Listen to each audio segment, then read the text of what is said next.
We're live. What's going on, everyone? How you doing, Silas? How you doing, Armunn? Doing Hey, well, man. Hello. all good. Yeah. Welcome, everyone who's in the chat. I don't know if you're restreaming, Silas or Armunn. You can, if you want. Feel free. Let me know if you need the I don't even know image. how to do that. So, Oh, they let you in like the upper right hand corner if you want to attach your YouTube. It's up to you. I could always send a collab link after if you want to attach yourself. yeah, send the collab. Yeah, that's fine. Yeah, either way works. But sorry, I'm running a little late. I had the daylight savings curse again with these time converters that me and Silas often use. Oh yeah, man. It's crazy. But Crazy. how are you guys doing? Yeah, Yeah, man. all Yeah, good. I'm doing well. Yeah, yeah. Just Spring is. Sorry. jump in, Armin. No, I was just gonna say spring is finally here. So all good. Yeah. Yeah, Armin, spring is not here. are you guys are Armin? Where are you at? I'm in Portugal. Portugal. Okay. That makes for some reason I thought you were in London. No. He does have a very Cockney accent. I've thought. Oi, mate. You're having a giraffe. So Silas, what when you where should we start tonight? You think, or today? Actually, for me. Well, there was a very interesting. What's his name? Is it Michael Herzog? Let me get his name. Werner Herzog, and he had a very, very interesting. I think he was doing commentary or something on a nature documentary, but it went kind of viral a few years back, and it's this interesting video of a colony of penguins, and there's this one penguin who is just walking alone into the distance, trying to reach the mountains. And Werner Herzog states that the crew tried to bring him back, and every time they tried to bring him back to the safety and security of the mundane of the colony, that he always sought to sort of, even of course at the cost of his own life, right? Because it's dangerous. He's out with the social tribe.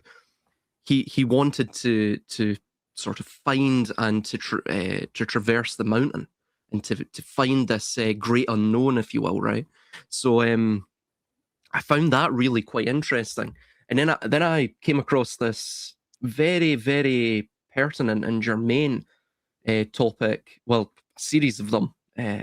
One was on the idea. I think it was Luhmann that stated this, where he talks about the observer is the system. And of course, this ties in with the quantum mechanics of the observer effect and also second order cybernetics. But it's the idea that, firstly, society is not necessarily made up of people. It's made up of communication. It's made up of language. Language is almost the initiation, the key of to initiate the mental and social terraforming of that given social organism, and of course all of the individual cogs that make it up. And then the idea as well regarding the observer as the system, which is that fundamentally all of the agency is with us, that we ourselves are collectively within our unconscious state the architects of the system, and we establish this sort of feedback loop where we almost gain a need, a dependency on the system, on the theatre of absurdity, on society itself, because we have so forgotten. We're in a state of amnesia or abulia, a loss of will.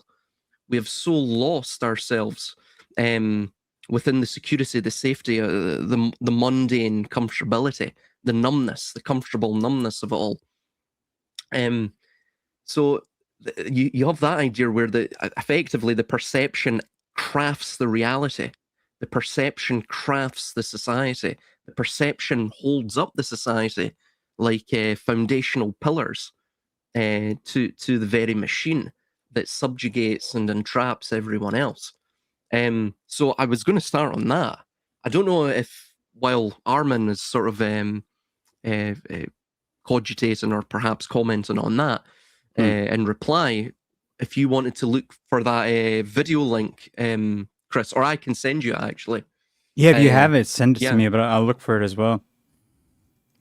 Well,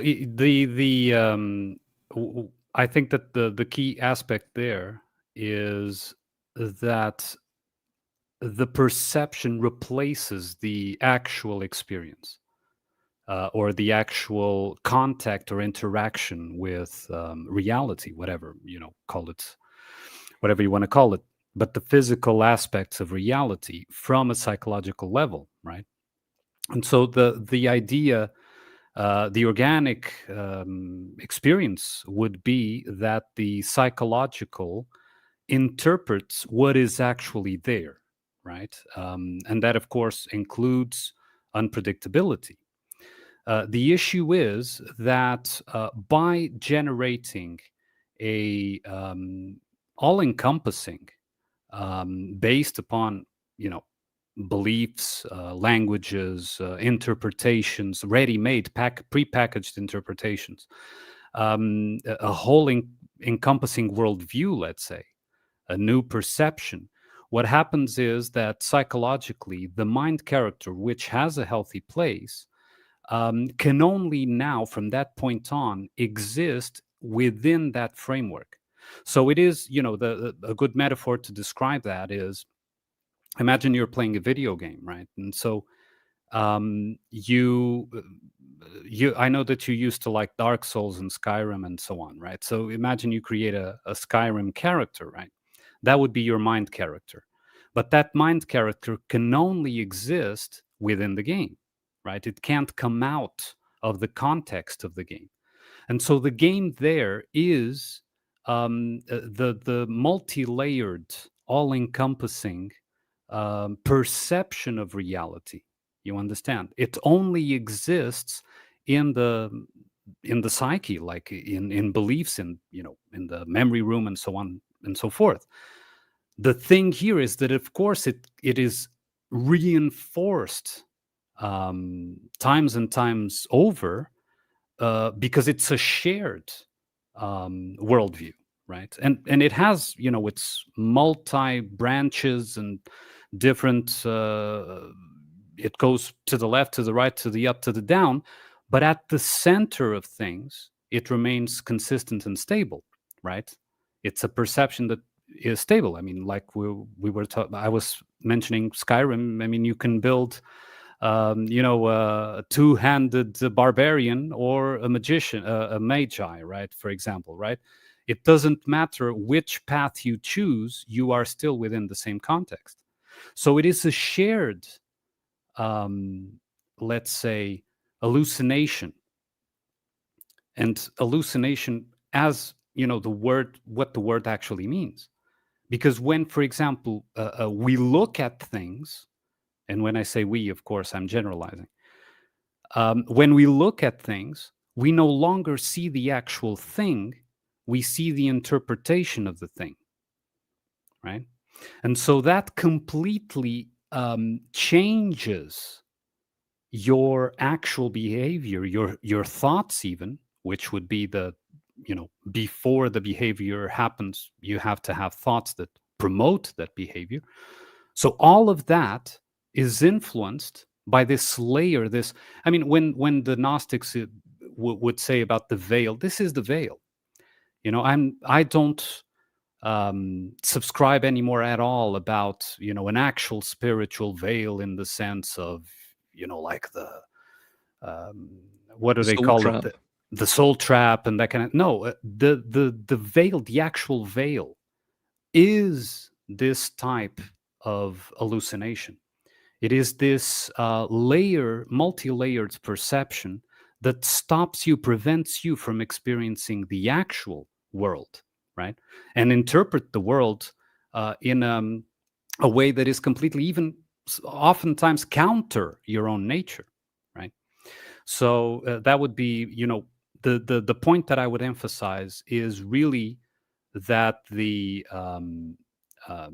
worldview not only replaces reality, but the mind character, as you said, becomes dependent, because from that moment on, he can only exist while that worldview exists. If the worldview crumbles, I mean, you see, for example, when some paradigm shatters, right? Let's imagine that when scientism replaced religion, as the mainstream, let's say, right?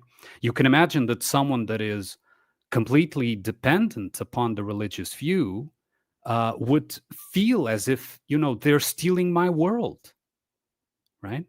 Because now it's no longer God, it's science, it's evolution, it's whatever, right? All these things replaced religion. Of course, this is a change of mask, because in fact, both were the same, right? Both were worldviews in that regard.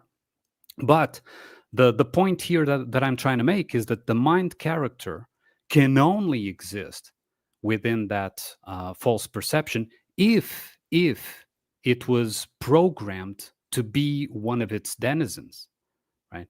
So the first step that anyone that wants to, let's say, quote unquote, release themselves from it is to allow themselves to step outside of the worldview at the mind character level. And that, of course, implies bravery, because you can't look at things in the same way that you did before, and understand the multifaceted aspect and the deep-rooted beliefs that we often don't even realize they're there, that were inculcated very, very early. That's why we go to kindergarten and that kind of thing, right? And we don't even need to do that, because our parents already pass on to us what was passed on to them, and so on and so forth. But at an early age, we're captured in this worldview. It is not a physical trap or anything like that. It is merely a perception-based kind of thing. Oh no, Yeah. absolutely. Please, Chris.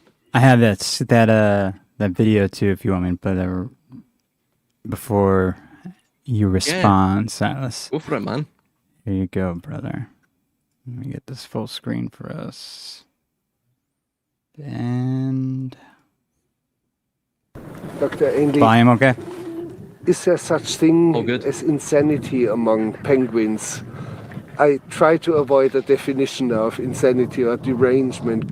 I don't mean that a penguin might believe he or she is Lenin or Napoleon Bonaparte, but could they just go crazy because they've had enough of their colony? Well, I've never seen a penguin bashing its head against a rock. They do get disoriented. They end up in places they shouldn't be, long way from the ocean. These penguins are all heading to the open water to the right. But one of them caught our eye, the one in the center. He would neither go towards the feeding grounds at the edge of the ice, nor return to the colony. Shortly afterwards, we saw him heading straight towards the mountains, some 70 kilometers away. Dr. Ainley explained that even if he caught him and brought him back to the colony, he would immediately head right back for the mountains. But why?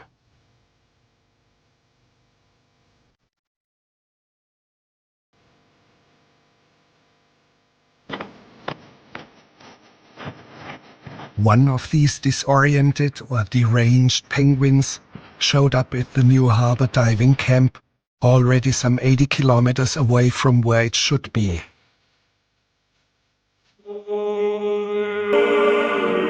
The for the humans are, Do not disturb or hold up the penguin. Stand still and let him go on his way. And here he's heading off into the interior of the vast continent. With 5,000 kilometers ahead of him, he's heading towards certain death.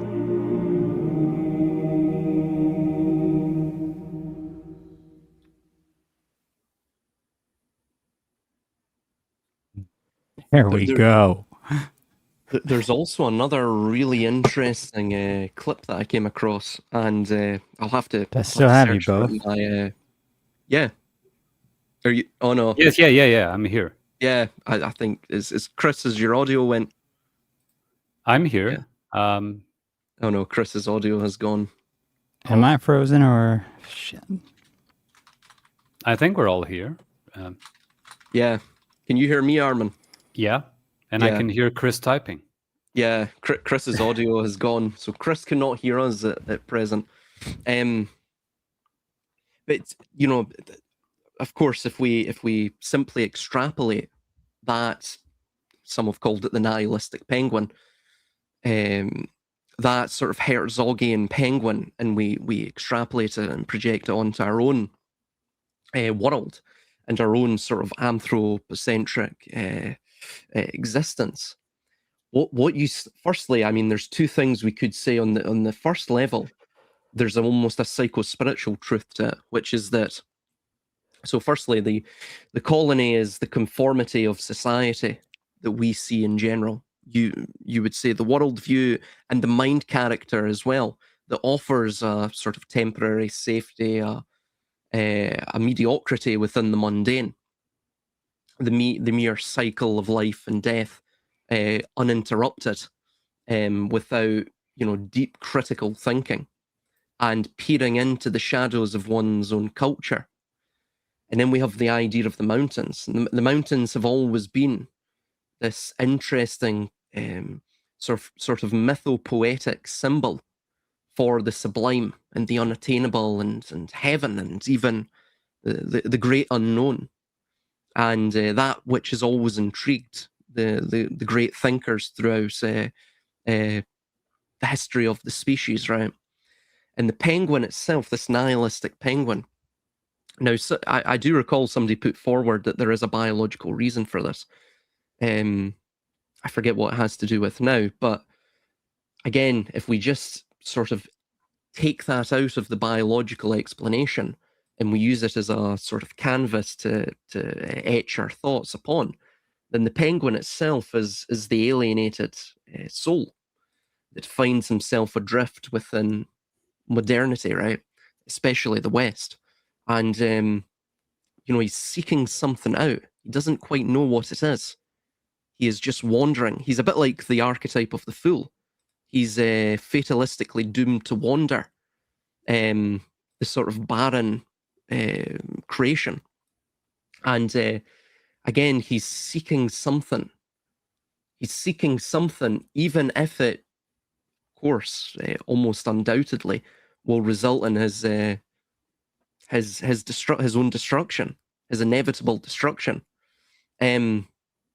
So it almost appears, like what we see in our own modern world, that there are existential glitches. And we, on this call and the comments, there's many people like this throughout the world. You could say it's a vocal minority. There's many of them that are also existential glitches. And they want to claim their sovereignty back. They don't want to be part of the mind character anymore, that matrix. And just finally, because of course I do play a lot of RPG games, and what drew me to there, for example, let's take Skyrim. Skyrim's an interesting one because it blends sort of RPG light elements with a very accessible and mainstream interface. And it picked up a lot of people. It alienated a lot of the older Elder Scrolls, like people that were into Morrowind or Daggerfall or even Oblivion. It alienated a lot of those people. But the people it it did in trance and in capture with the game, such as myself. Though I like all of the Elder Scrolls games, really. But with Skyrim, it was almost like I was the character I was playing was an avatar for power, right? In and of itself. I played the two-handed weapon wielding barbarian. That was sort of like a Conan the Barbarian type of character. And I've played many, many playthroughs of Skyrim over the years. And I would say most of the time I come back to that character build all the time, because I don't know, it's probably playing on certain characteristics, perhaps historical romanticism, probably other things, right? Deep-seated subconscious needs for myself, right? This sort of actualization. I think the society does that itself. What really makes a good system of social control is that it doesn't rule with an iron fist, is that it paints slavery in a very rosy, it paints slavery as a rosy picture, as something that is actually desired by the vast majority. So, for example, look at the system at play, right?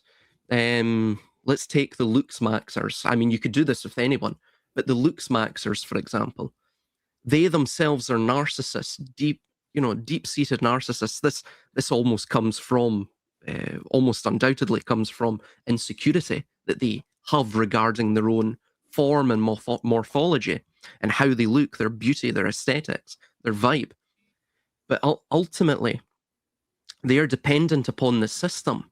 They are dependent upon the society, even though they may feel as though they're rebelling against that society. They're trying to look unique. They're trying to be something that, a bit of a trendsetter. They're trying to be at the front of the herd. But fundamentally, when you look at it, when you strip all of it away, they themselves are dependent upon that system to provide them, for example, social media, all of these various digitized public squares, the platforms, the infrastructure for whatever they use to look max. They are dependent upon it all. They're dependent upon the status quo fundamentally. And this is what you see within a society.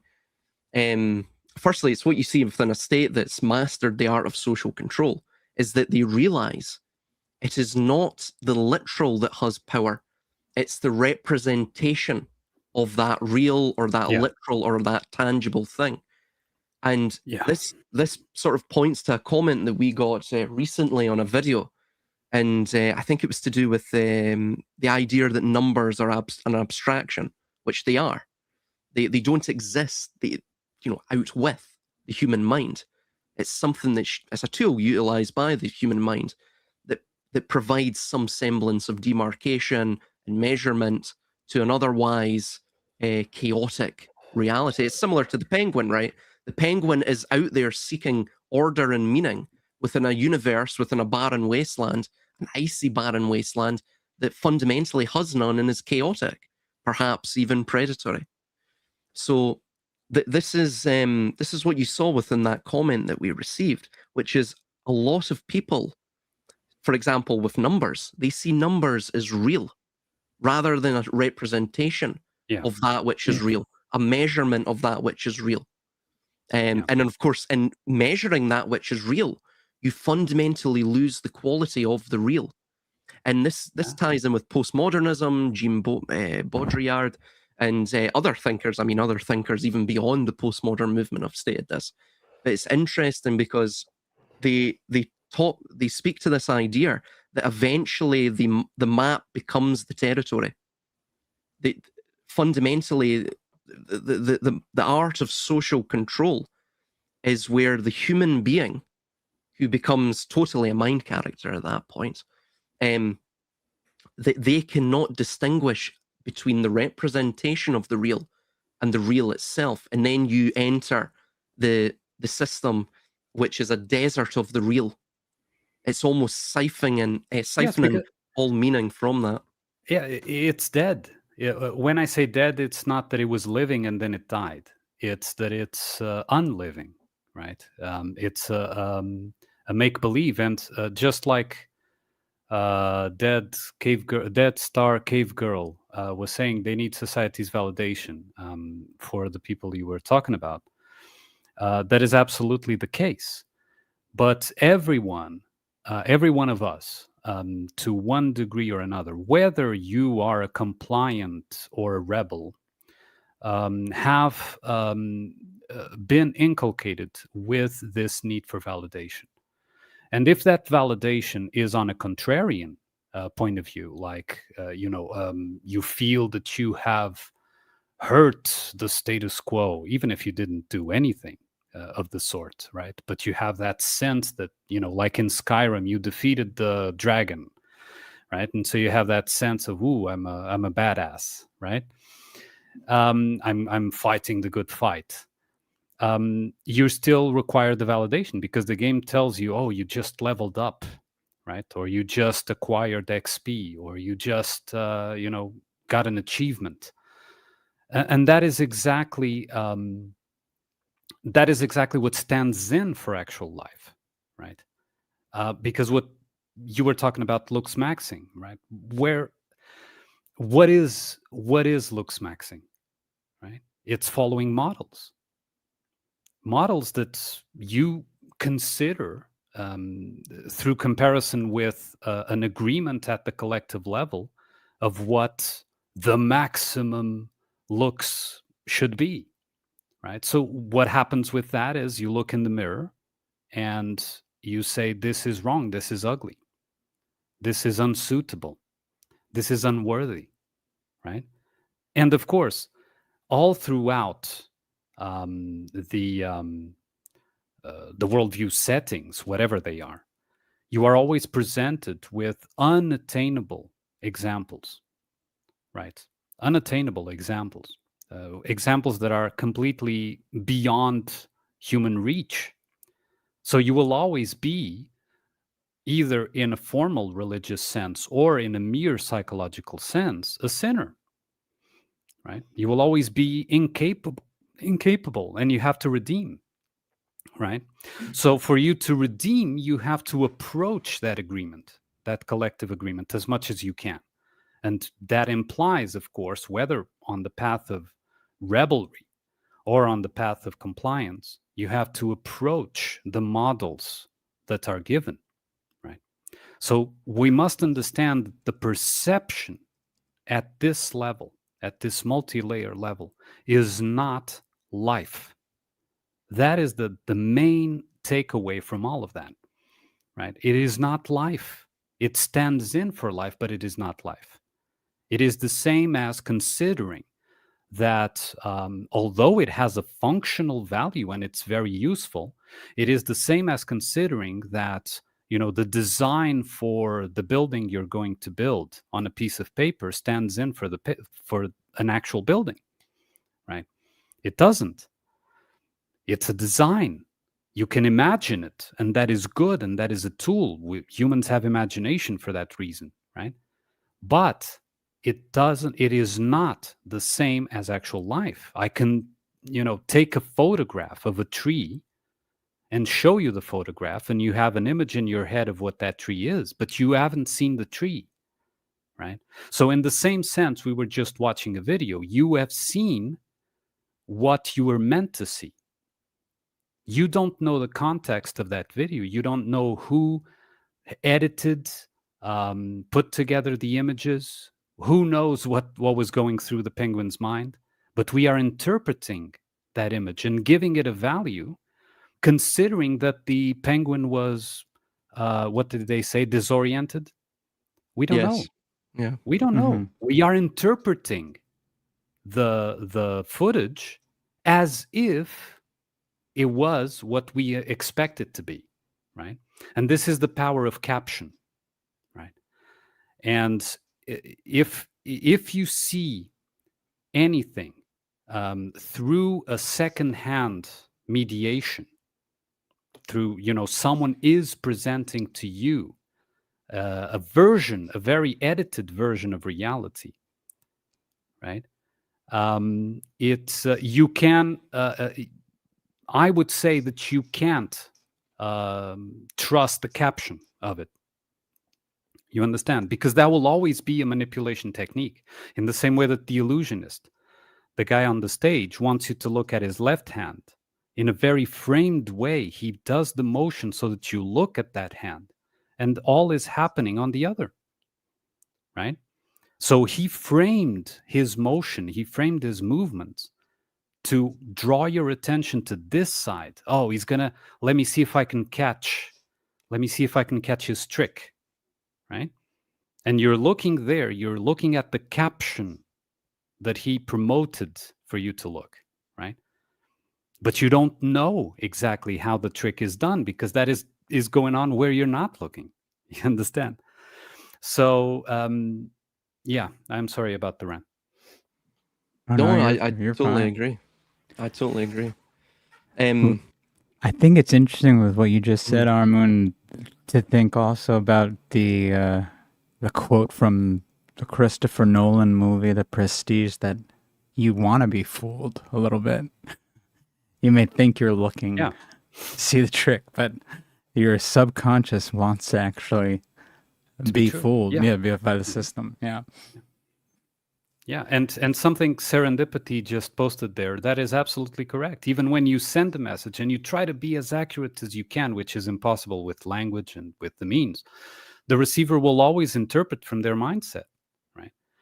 You know, I show you something and you will interpret it from your own, you know, let's say all-encompassing perspective, be it cultural, be it religious, be it whatever it is, right? So you will never interpret what is actually there. You will interpret in accordance with that lens, with that filter, right? And this is the filter that I, am, encouraging people to let go of at mind character level. There's something else to mention too. I've been watching several very interesting, and you could actually call them anti-establishmentarian movies. One is Vivarium, the other was Begonia, and there was several others. But I mean, you could attribute what I'm about to say to The Matrix, any anti-war movie, any sort of anti-statist movie as well. Fight Club is one example. But this is what you see, funnily enough, is that the system is so totalizing. They've mastered this idea of the representational and locking the subjective within a sort of illusion of what they believe to be the objective reality. But of course, it's merely a sort of mimicry. It's a pure imitation, a simulacra. But you see that the system is so totalizing that it actually commodifies and has captured its own critique. So it fully it controls that narrative of its own critique. And this is interesting when you start to look at, of course, the alternative media, right? We always have to be wary. Where are these ideas in the alternative media? Where do they spring forth from?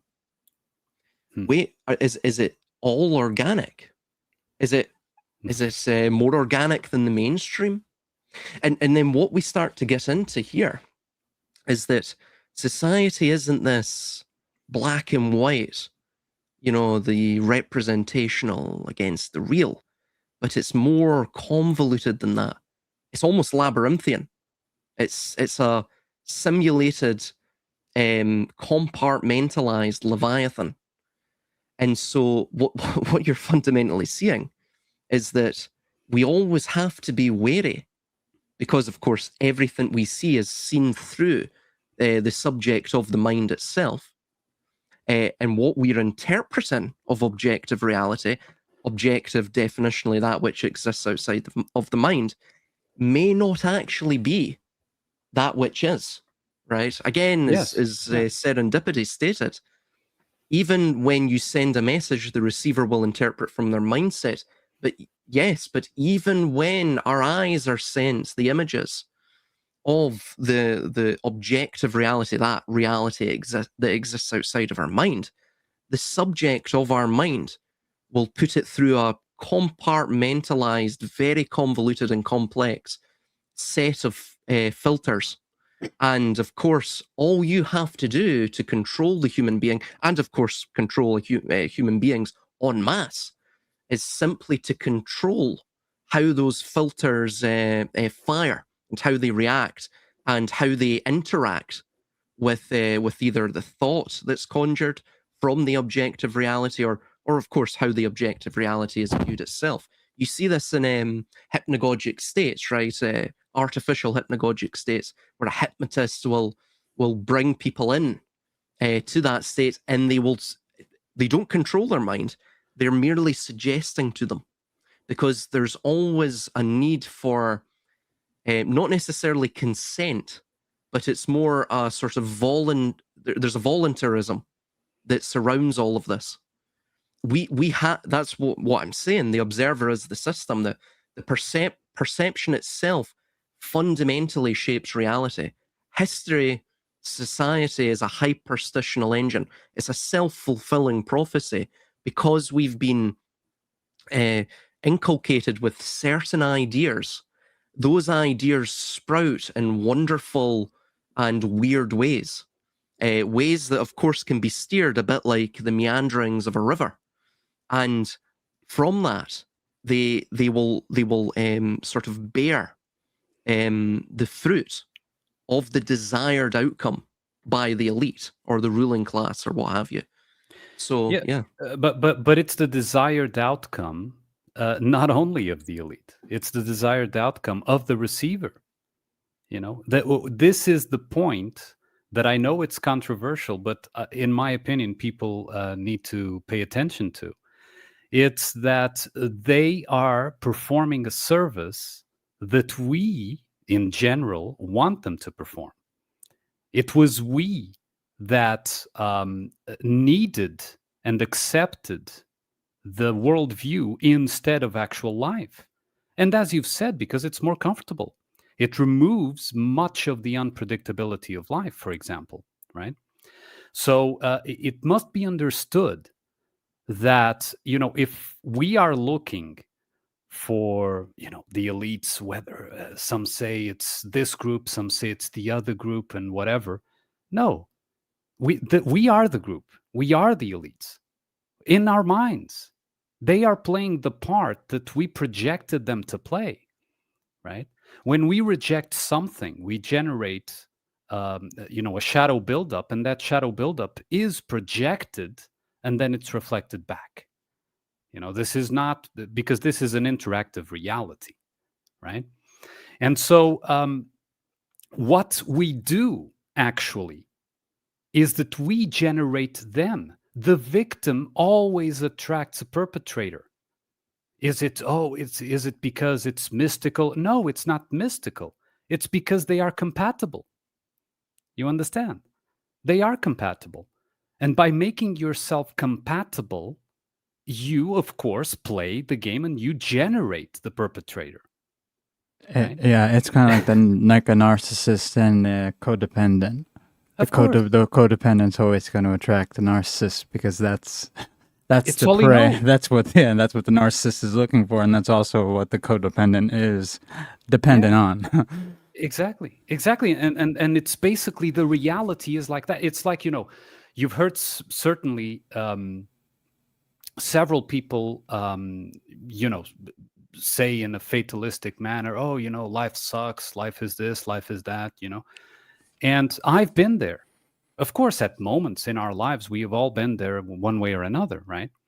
And what happens is that once you are able to go beyond that internal psychological block and you arrive on the other side, you look back and you say, what the hell? I was holding myself back from, the actual experience of the world. I was living in a cage of my own making, right? So that is, I think, a very important point, which is, when we talk elites, yes, they are there, but they are there because of us. And I'm not talking about rebellion and pitchforks and whatever on the streets. What I'm talking about is in here, in our temples. What is your belief? What is in your memory room, right? What do you consider to be true that you've never actually experienced, but you've received second or third hand, right? And what of reality do you actually see? And what of reality is conveyed to you through some means that you just accepted, right? And this is something that each of us individually, and this is absolutely individual. It's not a collective thing ever, right? But each of us individually have to look at our memory rooms through the eyes of our actual individual, let's say, living ego, because everyone mistreats ego in the sense, because ego means me. It's a word that means me, right? So it's, of course, a concept in that sense. But it's the me, the part that is aware of individuality, is the one that is linked to who we actually are beyond the individuality, right? So that is the one that is legitimately able to look at something and distinguish this is BS and this is actual experience. And so the ego is the one that has to reevaluate the memory room, has to look there and see, oh, this belief, I held on to this belief, and actually, it has no meaning. It has no place. It was given to me by, like you said, social media or religion or whatever, right? It came to me. It was there to be found because I wanted to find it. I expected to find it, right? If I expect that the world is hell, I just log into social media, I don't know, X or something, and it will tell me the world is hell, right? And I will, since I have that expectation, I will believe all the parts that tell me the world is hell. If I believe the world is heaven, I will go to social media and I will see, all the, I don't know, videos and high vibes and all that thing, which is already a rejection of the other side as well. Life is not one or the other. It's like saying you look at a cat, right? And a cat, you can, it can be tender. You can, belly rubs and, play with it and so on and so forth. But that cat can also be and is a natural murderer. Just let him loose among rodents and lizards and birds and so on and watch him, right? So is he a demon or an angel? It's neither. You see, this thing, this prejudgment of, if you do this, you're evil. If you do that, you're good. It's not to say that evil isn't there or good isn't there, but they are dependent upon each other, right? The world has both of them as, in its foundational manifestation, because it is basically projecting everything that is in potential, right? And of course, it's up to us to distinguish. But we have to understand that death, evil, and that kind of thing also belongs. And if it's integrated into its healthy place, it won't hurt us. If you integrate that cat, the cat won't gouge your eye out. But if you do it, incorrectly, if you step on its tail, let's say, it will, right? So the cat is evil from one moment to the next. Well, There, something interesting as well. And Saturn Rooster mentioned, and I did put this in the reply, and me and Armunn were both musicians. I'm a guitar player primarily, and Armunn's a vocalist, but I think you play a bit of guitar as well, Armunn, and so is Chris as well. Yeah. I have a great voice to be a typist. What's interesting though is this again, this idea of the golden ratio or the golden proportion, and even the Fibonacci, and that of even pi, all of these various mathematical constants that people claim are just cycles that just repeat, right? Repeating as in they just they simply are always the same. There's no imperfection to them, right? Again, if there's any imperfection at all, the pattern itself breaks down as a sort of objective reality. And thus, what we are seeing as the pattern is fundamentally entirely subjective. You brought up as well the fixed octaves. I don't want to, with all due respect, they're not fixed. As I stated in my reply, there's strings have a general inharmonicity, is I think that's the term that's typically used, due to their physical stiffness. And as I stated, a mathematically perfect 2:1 ratio does not actually exist on a real-world piano or guitar. Piano tuners and, of course, guitar tuners as well have to artificially, I forget the term, I just said stretch the octaves. I forget the actual musical term here, but they have to stretch the octaves so they sound right to the human ear. So therefore, these things aren't fixed. What you're seeing isn't an objective resonance. It's a subjective pattern that appears only true to human beings themselves. Again, you could look at the orbital cycles of, for example, Saturn, the Moon, any planet really. It's not always constant. So, for example, I believe Saturn Rooster also brought up the idea regarding Saturn's synodic period, which is stated to be precisely 378 days, and he stated has not changed. And in reality, planetary orbits are elliptical, and thus they're subject to gravitational perturbations, right, within the heliocentric model. I'm sorry. Let me just cut in there just for a second. But 378 days. What is a day exactly in that regard? Is it 24 hours? Yes. Is it a winter day, a spring day, a summer day? Because are we counting daylight or are we counting an artificial imposed agreement of what a day is? Yeah, right? it from the standardized system based on frequencies of various elements, which I think it is now. Exactly. So what is it and I'm not asking this just to be facetious. I think that's the word. It's because what is a day, right? We agreed upon. It's like for us to be here, we even made a mistake on the exact time. For us to be here, we have to function. Okay, we agree that on this day at this hour we'll be here. So it has a functional value. I'm not saying I'm not against having a clock, right? What I am saying is that the clock can't be seen as absolute. It has a functional value, right? I build a hammer because I need to hammer a nail and build something, right? So I have a hammer, but the hammer isn't absolute. You understand? It doesn't replace. It's a tool, right? And we confuse the tools with absolute laws or absolutes, right?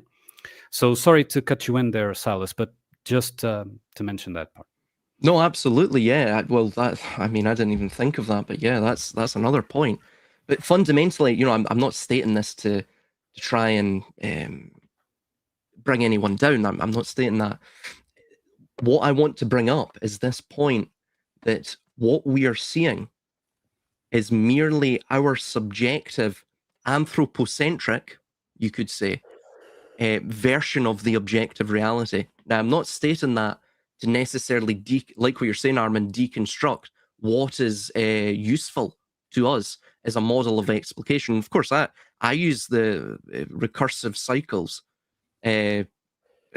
especially when it comes to history or when it comes to just generally the cosmos, or the origins of the cosmos and ideas regarding the metaphysics.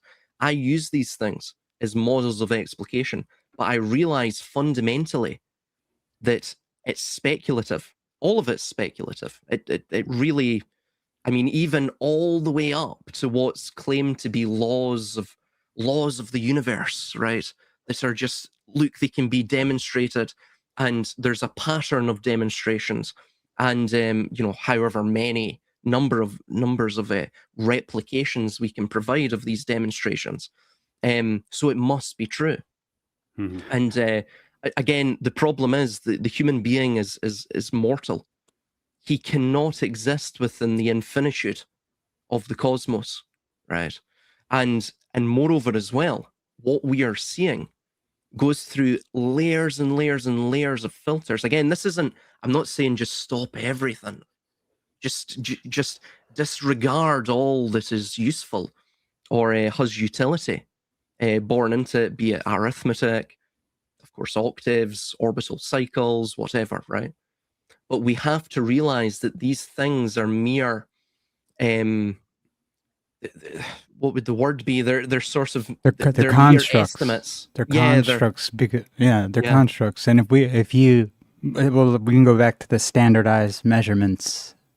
Useful, but if one doesn't realize that measurements are standardized and there's a committee that does the measurements and creates the standards that we use for just about every single thing, from like what an inch is, what is considered various measurements, from time to inches to meters, anything you can think of is standardized in some way.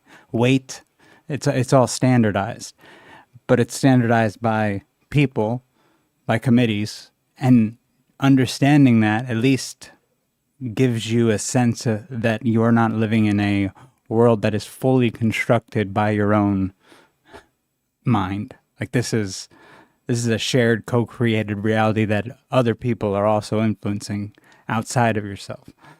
So you're not getting the full picture. You're not creating it all yourself. Yeah. But Yes. there's another point I would just, so to round this off, the idea is, of course, you can see these patterns within nature, but fundamentally you're only viewing it from one angle. You're only viewing it from one level of magnification.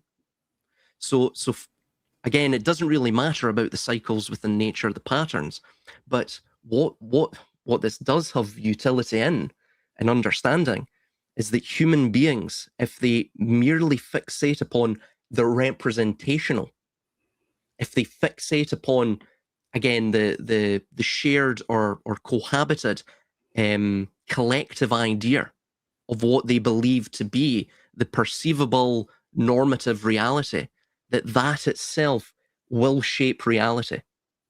It will shape how you conceive of reality itself, what you conceive of as even possible within reality. And this itself fundamentally is the authorship of enslavement, because eventually, if you take this to its logical conclusion, like what we're seeing within, for example, Western society, I merely say Western society because I'm not really as well traveled outside of the West, but what you're seeing within Western society is this. It's a fixation on the froth rather than the taste of the beer. So the vibe rules. You're in a vibe-cratic society. You're in a sort of aesthetic panopticon. And of course, this has relationships to Peter Turchin's ideas regarding, for example, his theory on elite overproduction. And with elite overproduction, fundamentally, this is tying in with what we're stating, what we stated on Skyrim too, right? Any of these video games or role-playing games, which is that eventually society becomes a LARP, right? For example, in our It has modern, always been. It has always been a LARP. Yeah. Nowadays people talk about virtual reality as if you need to insert the jack or whatever it's called onto the interface, right? Onto your brain or the back of your head or something like that. No, you've always existed in a virtual reality, right? It's just not the virtual reality that you consider to be a virtual reality, right? The reality you consider, just like, Chris was mentioning about just the fact that you have these agreed upon concepts, which again have utility, right? But we take them as absolutes, right? Everything that we take from that becomes an absolute, if we are not, of course, aware of it. If we go on automatic, let's say, right? So that is the virtual reality. So it's we've always been there, society, since we were born, at the very least, and of course, looking at our parents, we could see that it was already there, right? But society has always been a LARP. How many people have you known, have you met, that you would say, no, this person actually was, not LARPing? How many? Yeah. No, yeah. I mean, Before you jump go in on, for a moment. Silas, let me just introduce Ronin to the show. How you doing, Hi, brother? Ronin. Hey. I don't know if he's... Hey, no, I'm here. So much love. Greetings, everyone. Greetings. Massive love. Yeah, greetings. How's it going, man? How's it going, Silas? I think it's the first time sharing space with the homie Armunn? Yeah, definitely. I don't know if you Armunn. guys have met before. No, Yeah. I've listened to him, and yeah, don't let me mess up the flow. So much love. It's an honor to be here, and I hope that I can add some value to the convo. I just want to throw in real fast, and Chris knows this. We discussed this topic. This is an ongoing topic on the Ronin experience, by the way, in its own indirect way, when we talk about paradigms and programs and etc. We are always trying to crush paradigms, and there's literally no. I'm sus of every single paradigm out there, religiosity, history, anything. I believe these are, when you boil it all down, it's all kind of what you guys are talking about, to like frame one's psyche on some false things. And so even a lot of people's how they come up with their thoughts, even in a lot of these communities, I find can be still built on potential scripts that I consider to be, as I say all the time, pretty darn new and pretty darn falsified. So yeah, I just want to throw that out there, and I didn't mean to speak so long right away. That's a really pertinent point regarding paradigms, because the Greek etymology of that word is paradigma, which means patterns or models, or it can mean an example as well, but patterns. So again, it's this idea. This is what they're using against people. It's because they know the objective reality is inaccessible to the subject of the mind, and so in between that liminal space between the objective or the noumenal, in Kant's terminology, and the phenomenological, that of the subject of the mind, they can place themselves as the middleman, almost the manipulator of the cogs of the sort of these cognitive or neural reactions that are occurring within the mind, and they occur at of course, at a refresh rate to ourselves that is, I mean, it's indistinguishable from instantaneous, right? I mean, when we are thinking, when we are talking in this discussion, for example, when people are commenting, these ideas that you have are coming to you instantaneously. They're coming to you in a almost an unconscious manner, right? And this is the issue. This is why you have the collective unconscious, if you will. Again, to take outside of the sort of Jungian sense of it entirely. The collective unconscious, they are unconscious of themselves. This is why to know thyself is the key to sovereignty. Because you have to know how you think. You have to know the limitations of your own consciousness. You have to understand the mystery that is you, yourself, right? Before you even understand the world. Because fundamentally, it's the equivalent of, it's the equivalent of watching a movie or a movie franchise. Let's say the Marvel movie franchise, right? And being completely isolated from any other competing paradigm. Let's say even the outside world, right? Let's say you isolate yourself entirely in a 4x4 small compartmentalized room, and you're watching on the only thing you have is the goggle box, and on it is playing all of the Marvel movies and all of the Marvel content. Eventually that paradigm shall become your entire universe. It shall, even when you leave that room eventually, perhaps when you're emancipated, you will still have the baggage of this understanding, of this paradigm that's been set into you. And what you're really seeing is this is what you witness within the alternative media spaces too. Now, again, I'm not saying that to sort of drive drama or but what I'm stating, even with myself, with Armunn, with all of us, we have to be conscious of the baggage that we're bringing in, right? We have to be conscious as well that we are limited beings in terms of how we can even interpret and view the world. It's like what Armunn was mentioning with the penguin, right? We're interpreting. I mean, that's a prime example. We're interpreting that the penguin is disoriented.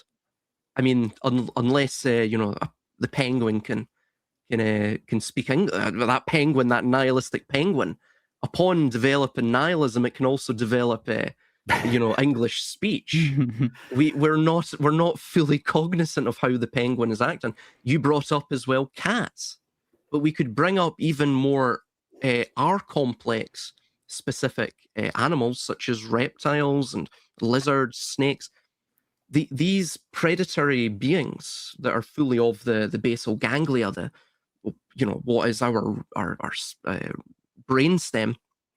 It's of what's called the R complex, the reptilian mind, the reptilian complex. It has really no biological architecture that permits empathy or love or what we would perceive as sort of our human emotions or emotions themselves, any sort of social bonding.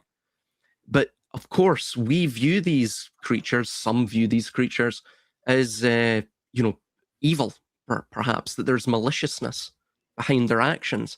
Of course, they don't even have the ability to conjure that idea of maliciousness, or at least as we've interpreted, right? Because all of this is interpretation itself. But we project onto that creature, the snake, the lizard, the cat, what have you. We say, oh, look, it's engaged in its primal drives of predation. It must be look at that. That's evil. Look what it's doing.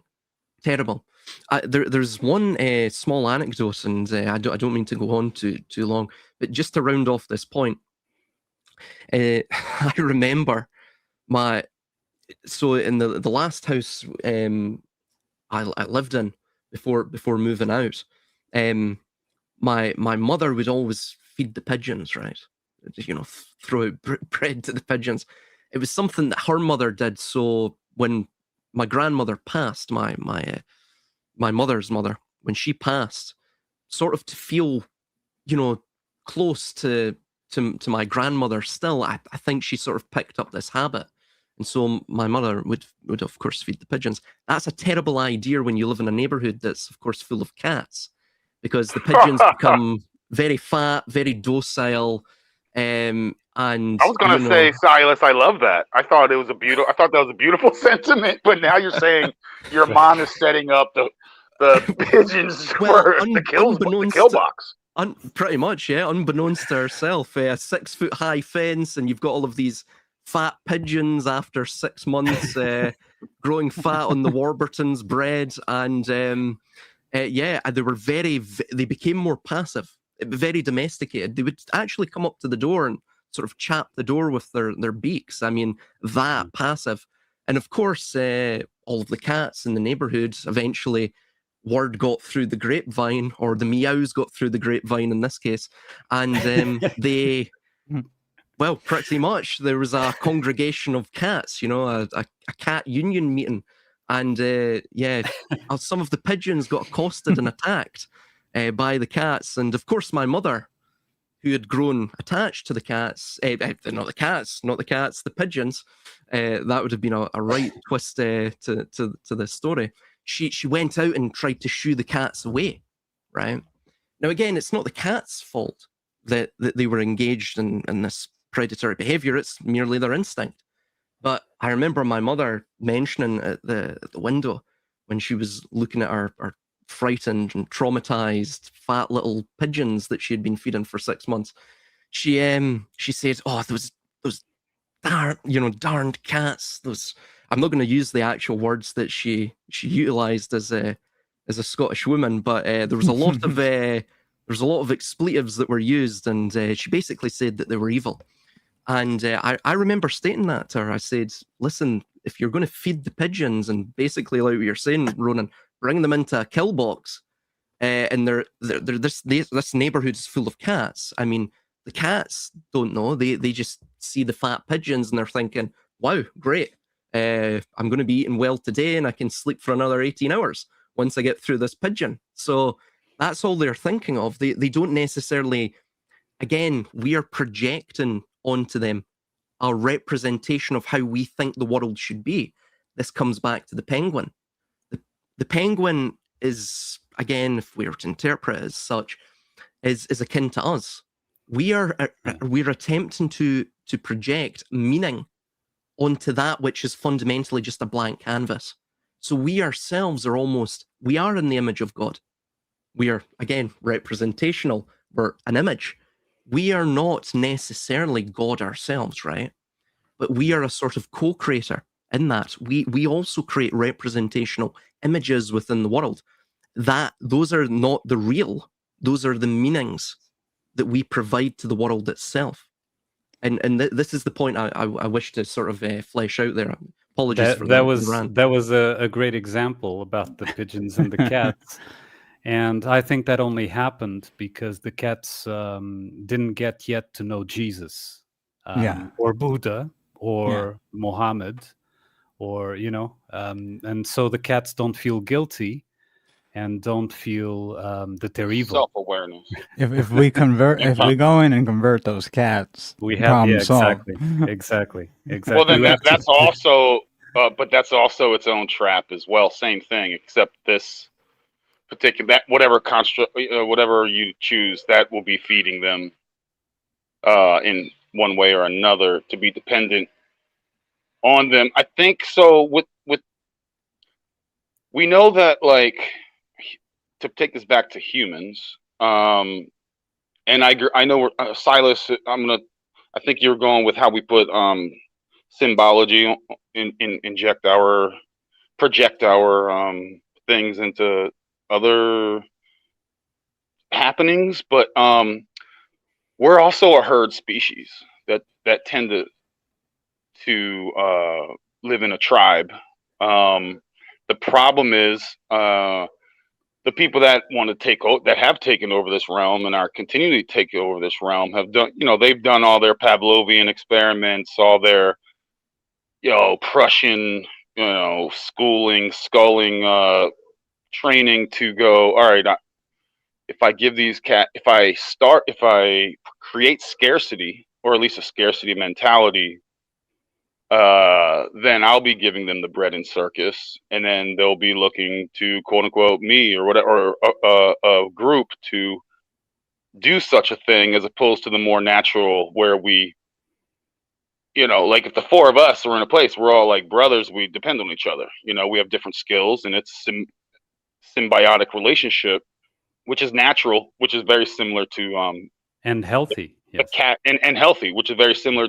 And I know I'm being Captain Obvious. I know we all know this, Hmm. but that brings me back to, again, choose. Well, if you had if you want to get spiritual, they provide the spiritual for you. If you don't like the legions of Ra, then they'll give you the occult and magic, and you can affect, metaphysically, via spells or whatever. When really, I think the know thyself thing is thrown around a lot, but I think it's used real loosey goosey. Like the knowing thyself is something I'm always working on. Self introspection, identifying where my thoughts come from, identifying trauma, doing all the work and all that trauma stuff, shadow work, to use these terms. It's so funny, we have to speak this way. Even our language, the English language anyway, is a trap.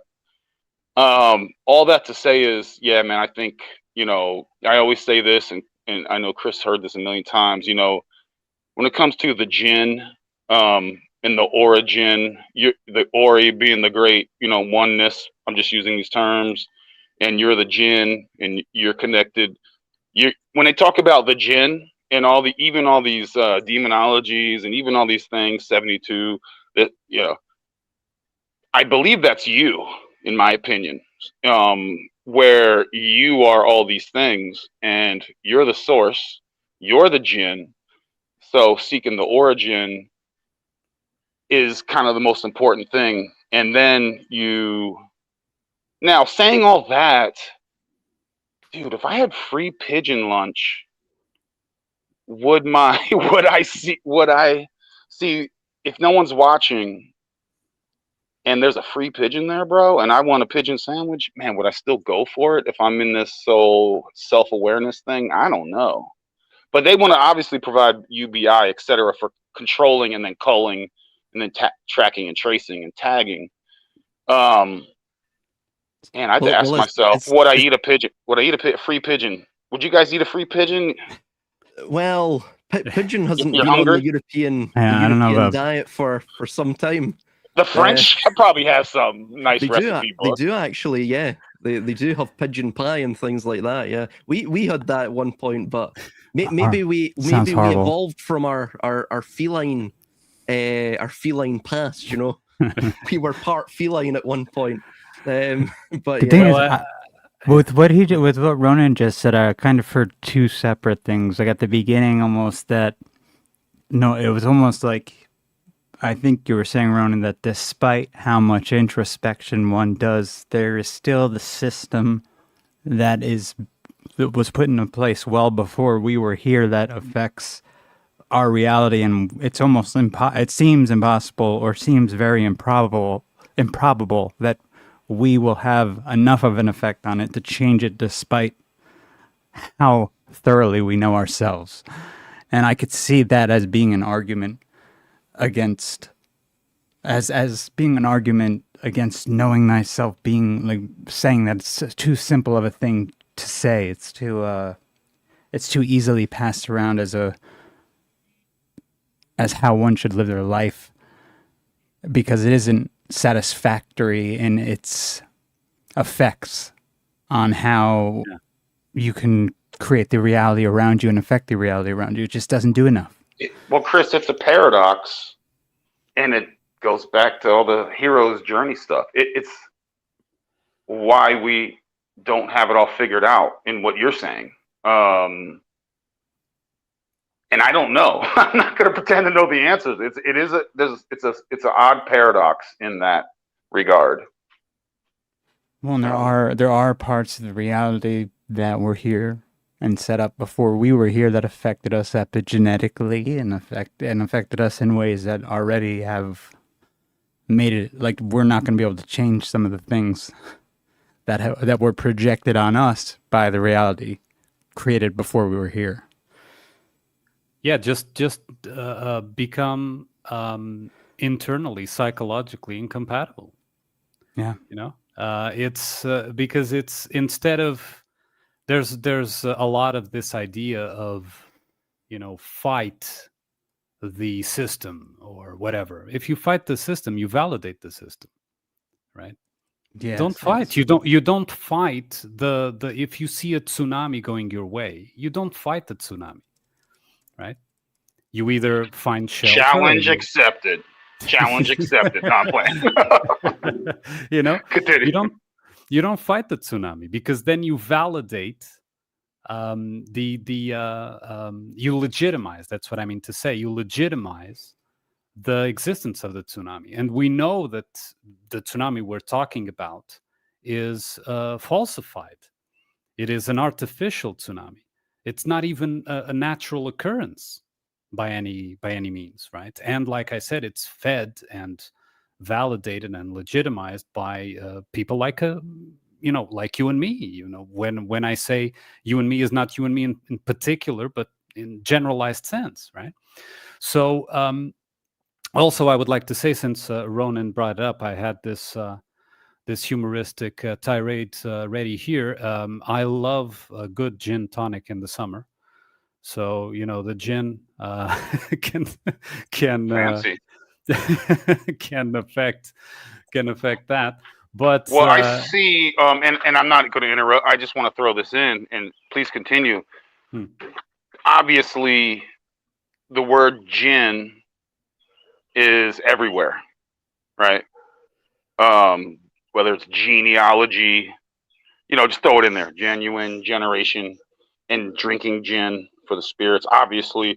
So for me, I find a lot of power in a lot of these symbols. Yes, I break these things down symbol by symbol, and I personally find a lot. It's so easy to dispel things once you kind of have like a little grimoire cheat sheet. I don't think it's just playing pretty little root word games.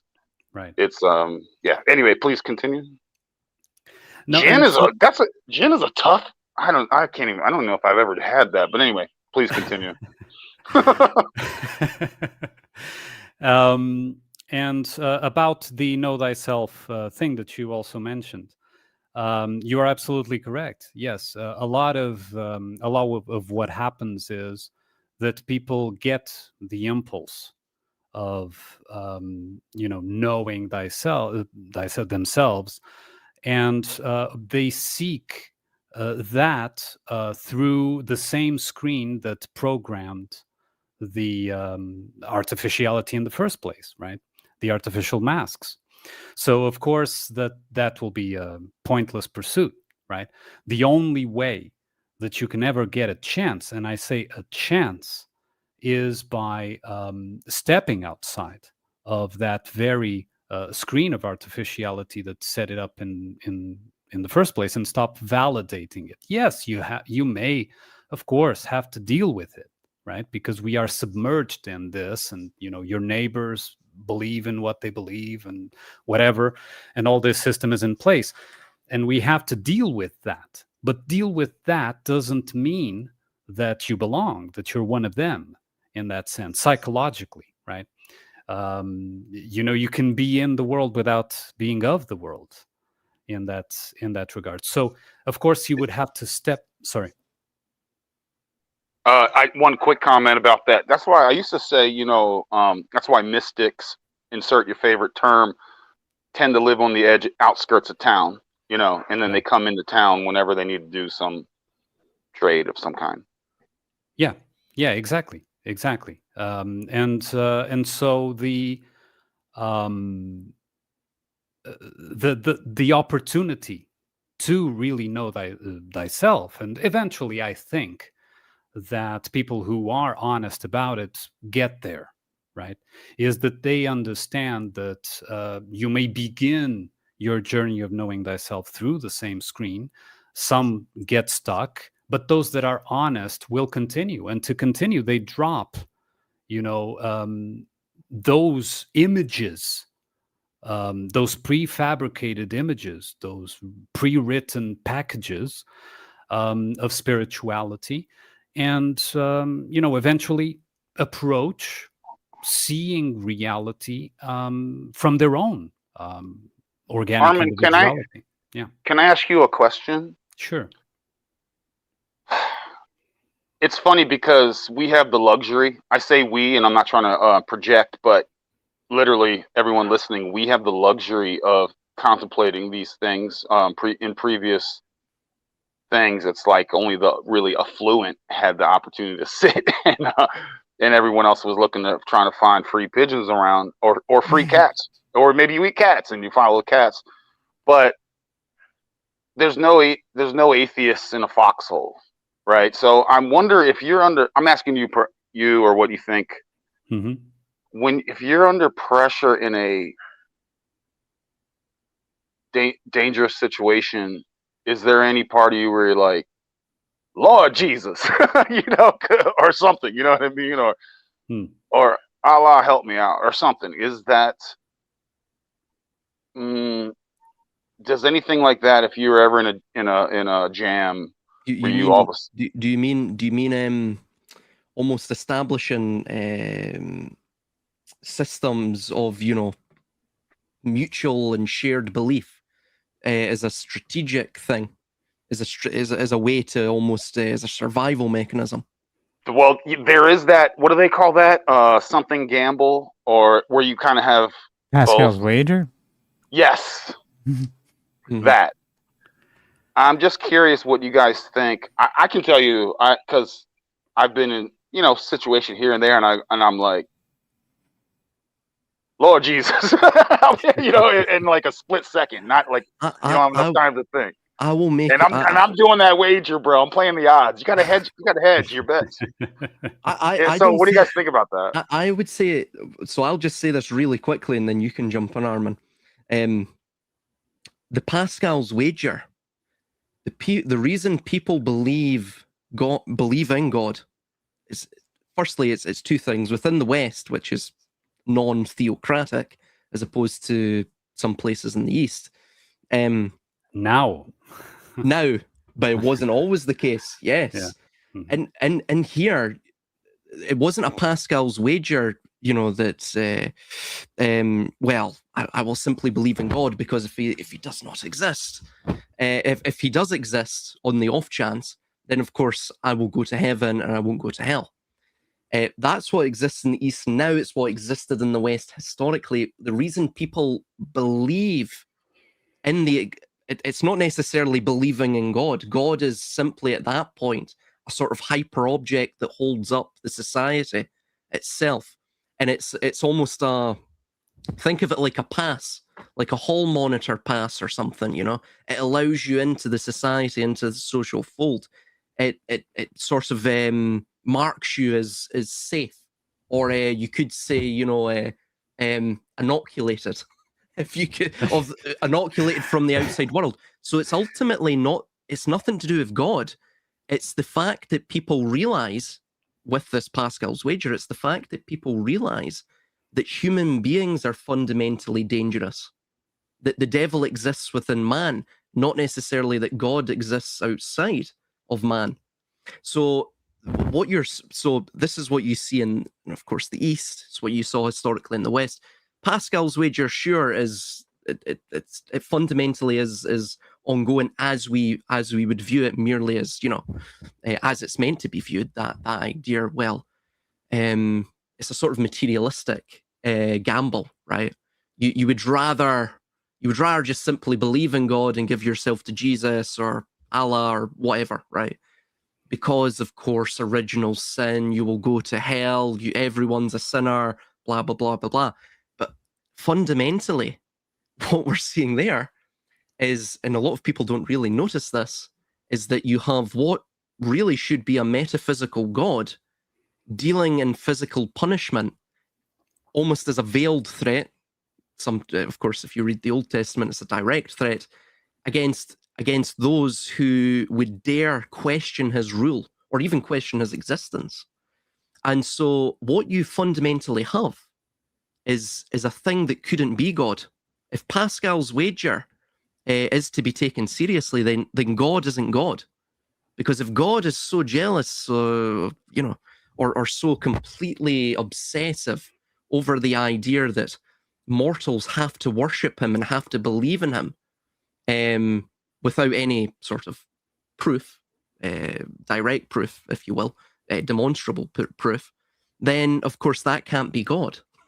that has to be, because that's a very human quality. That's an extremely human quality. That's jealousy, envy. God, what would you call it? Obsessiveness, and all of this. I mean, those are human qualities. Well, That'd be my idea.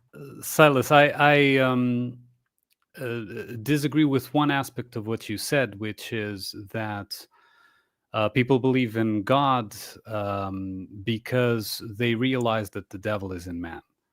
I would disagree with that. I think that the belief or the projection, it is a projection, that's true. The projection onto God is because there is this knowing before all the masks, before all the systems, before all that, that you are not just your mind character, right? Previously, we were talking about, and you said, and correctly so, I know that this is the word used, the collective unconscious. And you also spoke about our consciousness. This is why, I've postulated that, the mind character and our waking life, let's say the part of us that is now talking, this is subconscious. It is subconscious because it's below the actual knowing, the actual conscious, right? And so we are aware that it exists, that there is a conscious, let's say, quote unquote, above us individually, that of course links us to one another because we are gregarious. And even if we are not, eventually we are connected, whether we like it or not, to all other things. And so there is that consciousness above this very focused type of consciousness, which I call subconscious. It's below the conscious, right? And so since we are aware instinctively that it's there, therefore we project onto an external thing that we call God or that we call whatever, right? Now, answering Ronin's question that I didn't answer yet, I can tell you, I can answer that with a very recent story. In between the end of last year and the beginning of this one, things started happening around my home, the home that I was in. And it started with small things like the fridge acting up. Then there was some sort of potential water leak in the kitchen. Things started building up, and this happened at the same time that I was, getting this sensation, growing sensation, that I had to move. I didn't act upon it. We debated, should we not, hesitation, so on, let's continue, etc. No, it's maybe not a good time, etc. All right. And the next thing that happens is that a skylight from the building flew away in a storm and hit a car. Fortunately, no one was hurt, right? It follows that it started to rain inside the building because the skylight was absent. So there was basically a gaping hole onto the building. And in another storm, we had several storms here in Portugal in sequence. In another storm, it's raining heavily inside the building, and I leave the apartment to try to help out, at least try to minimize the water flow with buckets and stuff and trying to clean up. And as I do that, a metal bar falls from the roof and misses me for, I mean, if it fell 5 seconds earlier, that was where I was, right? And at that time, this metal bar that would have skewered me hits where I was 5 seconds before, and then bounces back and hits me on the shoulder. At that time, I didn't cry to God or to whatever. I realized, now I get the message, right? So what I understood was that the conscious part of me had been telling me in um, uh, increased force, let's say increased energy, that the subconscious part of me should move, right? And at the time, after that event, we made the decision. Okay, got the message. We made the decision to move, and in less than a month, everything fell into place. We found the correct home. We were able to get rid of the other home, found a new home. Everything fell into place. A great home, great price, great location. Everything was there. The paperwork all flowed less than a month. Everything.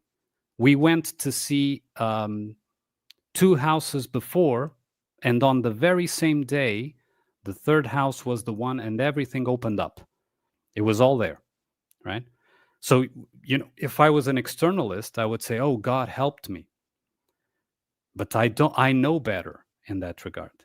You understand? So, answering your question, I hope this example answered it. I don't know. That sounds like the work of the devil to me. I really think you have to repent. 10 Hail Marys right now.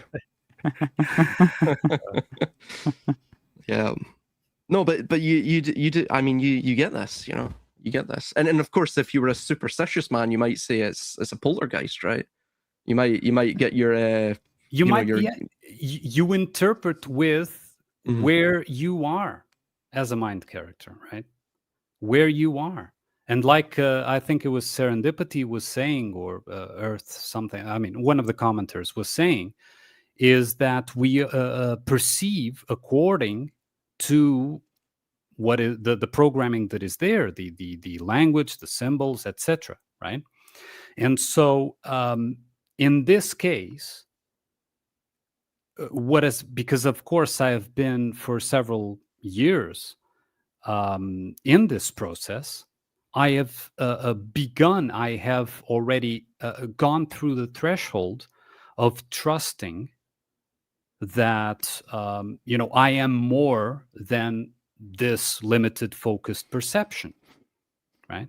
So I don't need to externalize in that sense. And this doesn't mean that I am God, right?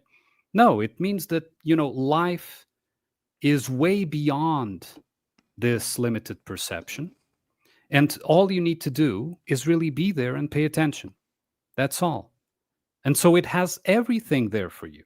Everything there. The pleasant, I was going to say good, the pleasant and the unpleasant. And both have a healthy place. It wasn't very pleasant to almost get killed. It wasn't very pleasant, but it was damn useful, right? Are you guys at all somewhat?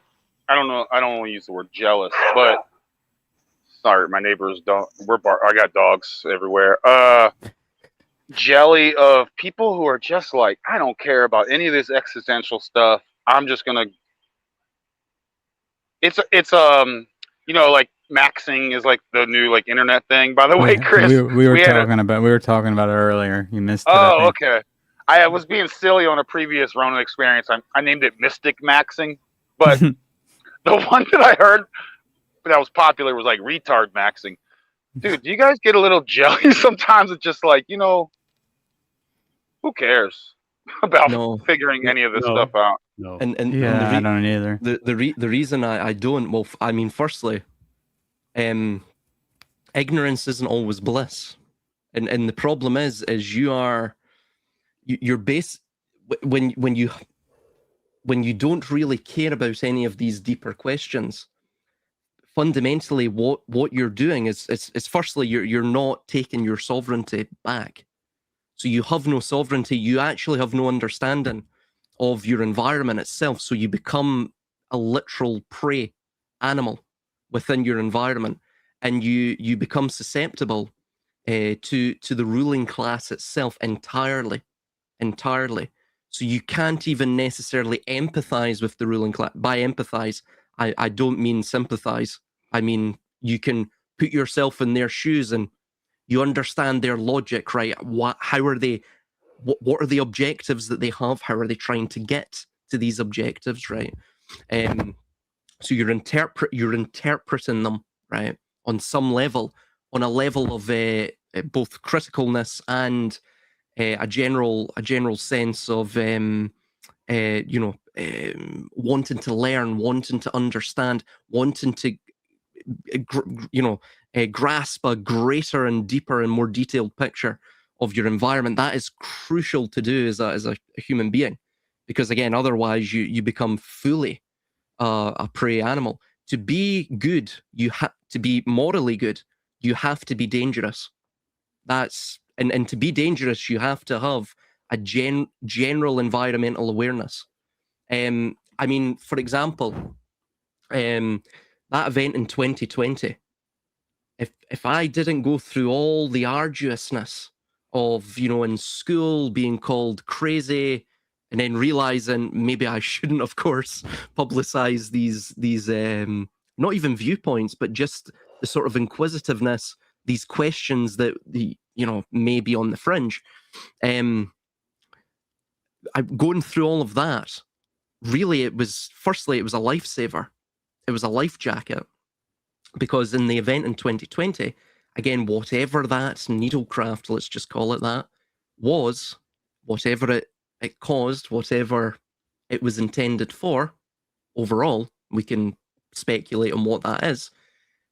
A lot of my family who, again, are in that state of ignorance is bliss, they took that thing and now they have serious lifelong medical issues from it.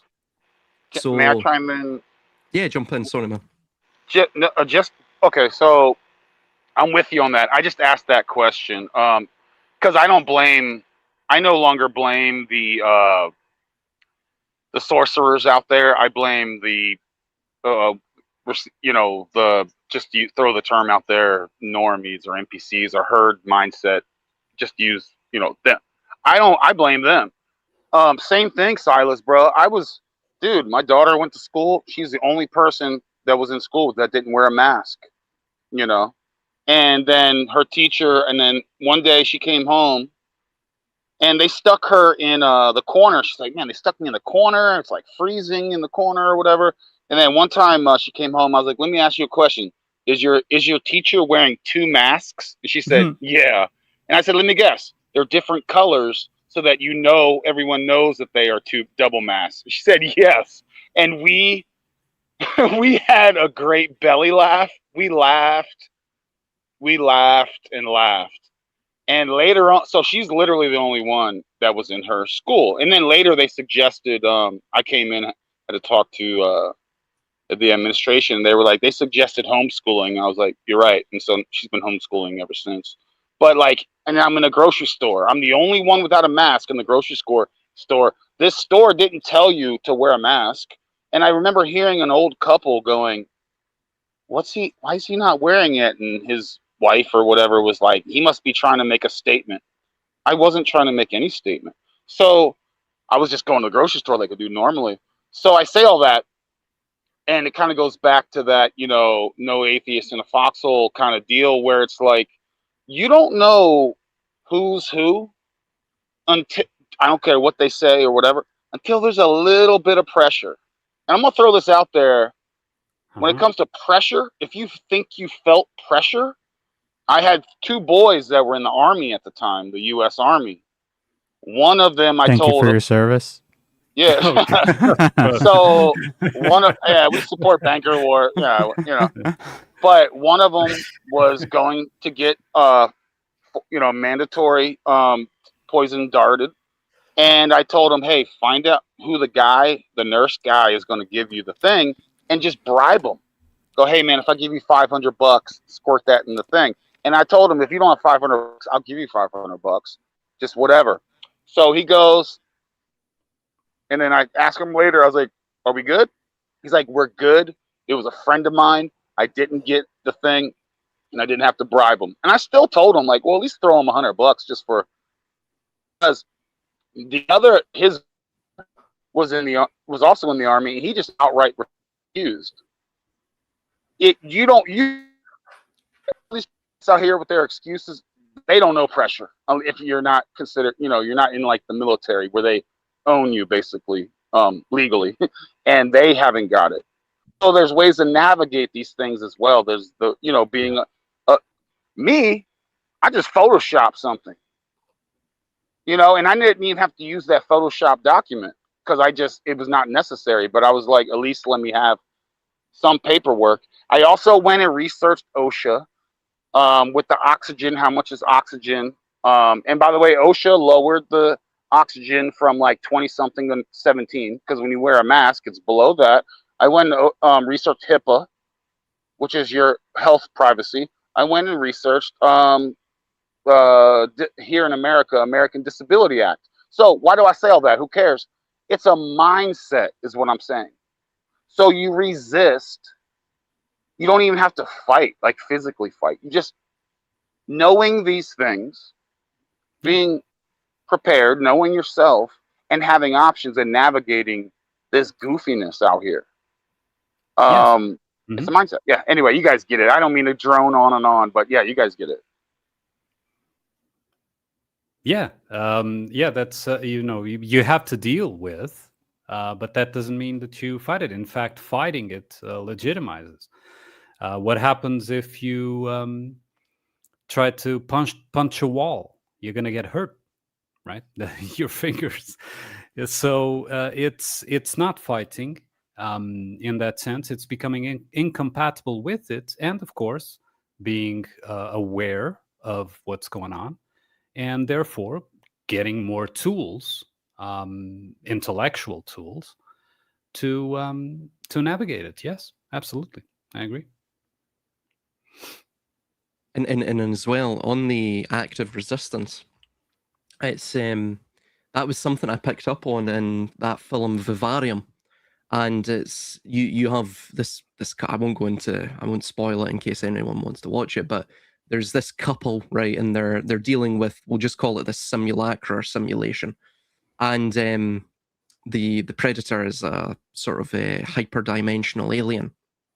Anyway, you have Gemma and Tom, and this is the couple. Now Gemma is the way she interacts with the simulation, we'll just call it the simulation in general, is that she has almost like an emotional passivity. There's almost a certain compliance with it. She's trying to comply with it to gain information from it so that she can work out and solve the riddle or the mystery, right? The enigma wrapped within a mystery and so on and so forth of the simulation. And thus they can break out of it that way. Or of course, that she can get the agent of the simulation on her side so that, of course, she can escape. To somewhat spoil it a little bit, because just to make my point, she actually anthropomorphizes this child that they're given to raise. It's the alien child, and so it's sort of like brood parasitism, like the cuckoo bird. They are the cuckoo birds. This is raising this alien for the alien species themselves. But she anthropomorphizes, or she projects her humanity onto this child, who fundamentally is of the R complex. It has no soul. It has no biological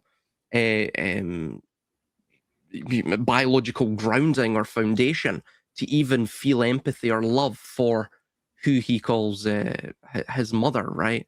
But he doesn't say that. He says that in a way as almost like an accountant would say, this is, I don't know, this is a category of taxation here, there, right? So the world itself becomes categories, becomes representational. And this is what you see. It's this distinction between the human and the sort of AI thinking or the digital thinking. It's quite an interesting way that they deal with it. But Gemma then realizes that this thing is an alien, right? It's merely a veneer, it's a camouflage that it's wearing. And but interestingly, Tom is digging. He's trying to dig down to escape the simulation, right? By digging down. Of course, that doesn't work. Not meaning to spoil the film, but he's so fixated on active resistance against the simulation itself.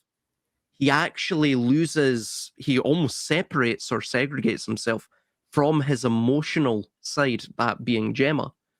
And the two are in this sort of dissonant state throughout the midway through the film, and this ultimately leads to them, leads to their downfall. Sorry, I just spoiled the film again. But what it's indicating there is that any metastable system, as I stated above in the comments, any metastable system requires two mutually interdependent yet opposing elements to survive. It needs active resistance and emotional compliance or passivity, or even a passive inquisitiveness, and it needs the two to be separated. So it doesn't want a temperance or middle ground found between the two. It doesn't want you to be that sort of a Renaissance man. So it's what Balderson has stated before. Funnily enough, I've stated it years and years back as well. Great minds think alike, I guess, as they say. But this is the immovable object meeting the unstoppable force, thus establishing a self-referential paradox, an autopoietic system, a system that's self-regulating, a self-regulated machine. And this is what all power seeks. And this is how they do it. This is why, by the way, this self-referential idea, this is why all of the cogs and all of the agents in a machine, the citizenry, the individuals themselves, the looksmaxers, the incels, the only fools, only fans, girls. God. All of these sorts of weird and wonderful characters within our social environment of the postmodern West.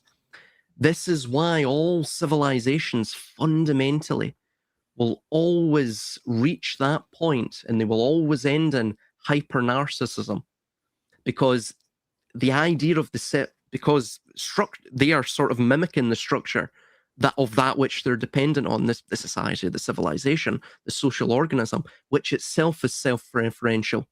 So therefore, to self-actualize, they mimic, exactly. They become themselves self-referential. They become narcissistic.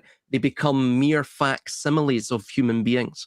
Yes, they become representation. They mistake the this mask for the actual self. That's basically it. And so, of course, in that regard, to maintain the mask, which then becomes a survival thing, right? Of course, it isn't physical survival or biological survival, but it is treated in the psyche as if it was biological survival, because there's this identification, right?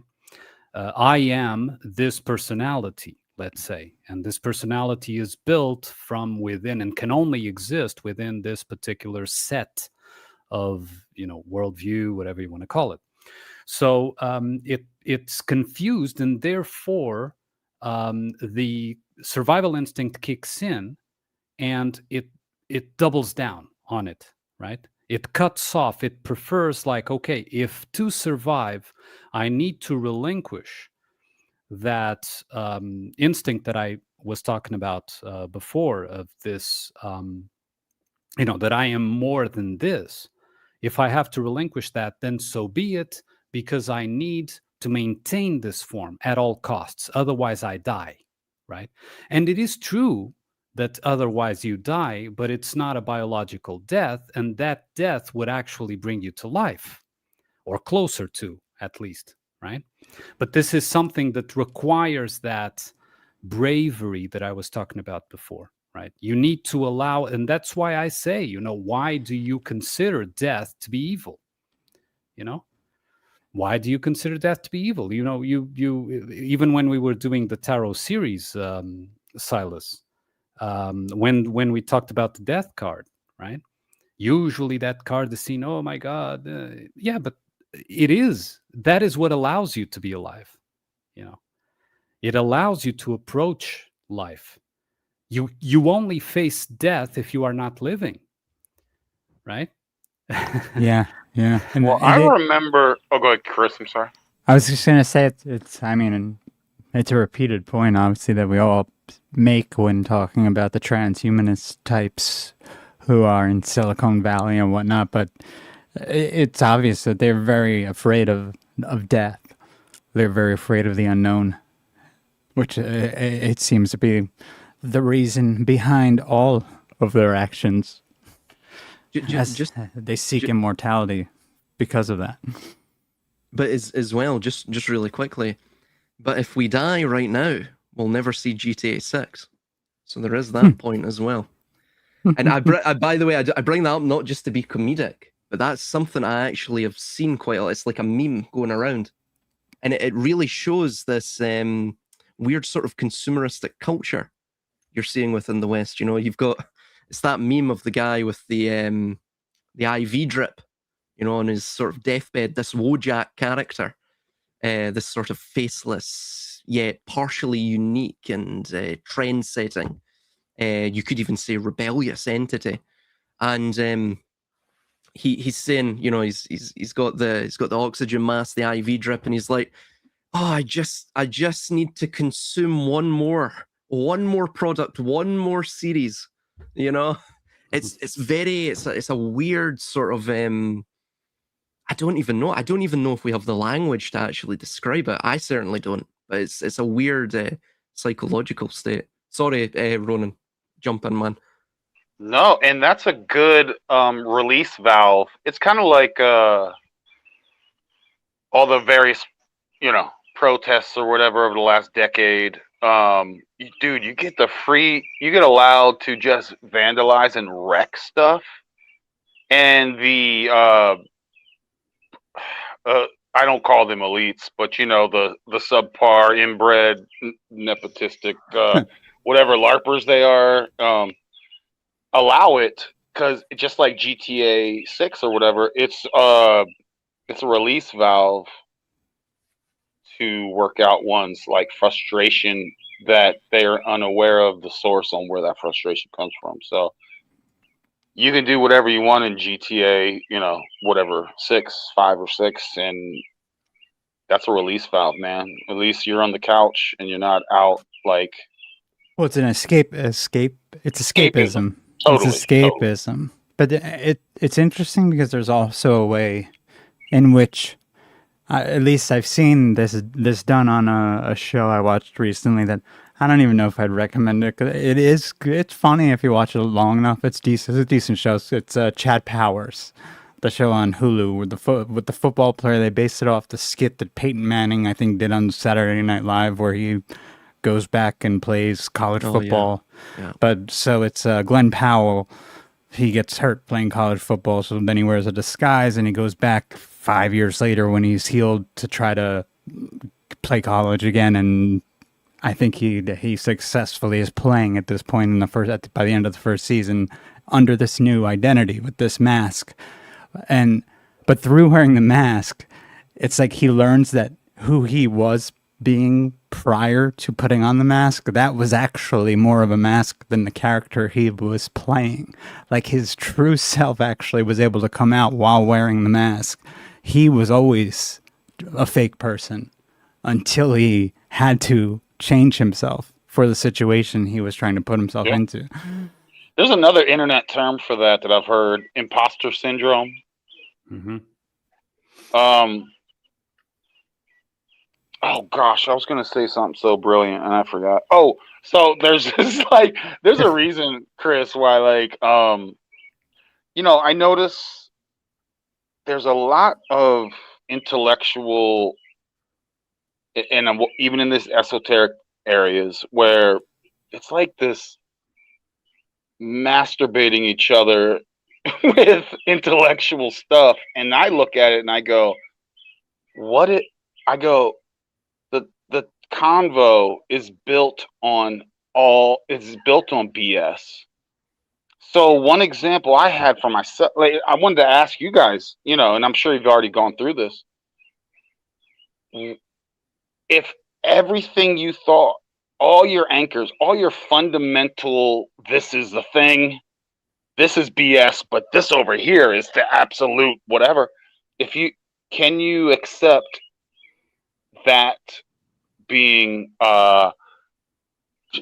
realized as being totally false and built on gibberish. Because when you boil down the axiom of you got to axiom, and I can't even have a conversation unless we agree, on something, and then but discussing things in the penthouse, and I'm like, oh, that's BS. And can one accept that when they realize it's all BS? Because I remember, like, when I realized, I'm not trying to promote anything, I'm just saying, when I was on a stationary, I'm like, oh, yo, I'm on a stationary plane. This was after 9 months of 8 hours a day research. I'm like, nah, we ain't on a plane, bro. We're Spaceballs. And I was like, oh, wait, this is real. And I had the epiphany. Like, yo, they got me, yo. This was like and I remember at the time, and it was almost a spiritual experience in 2016 after I was like, because this flat earth stuff is dumb, right? I'm just using that as an example. And then I was like, yo, it's real. After like 6 months, I had the epiphany, like, oh my gosh, everything I thought was real. And I went outside in the backyard. It was like, I had like tears in my eyes. Like, yo, they got me my whole life. And once you realize, again, just using this as an example, like gravity is fake and trans. Everything built on that is just all also bisexual and fake. So I only use that to say, and I'm cool with in self-introspection and taking any idea that I think is that an absolute and looking into it deeply and going, is it, and if it turns out it doesn't check out, then I'm like, see you later. I'm not like, no, this is it. This is a thing. I've spent my whole life believing on it. How dare you? No. See you later. It's gone. And I adjust and I pivot. Yeah. Yeah, and I feel like everyone here probably already gets that, but we're dealing with, I don't have an ego in that. I'll feel dumb for a second. I'll be like, oh gosh, that's not ego. That's like, oh man, you guys got me. You lizards got me. And I think that's I mentioned that because I think that's a really important basis on everything, on like every single thing.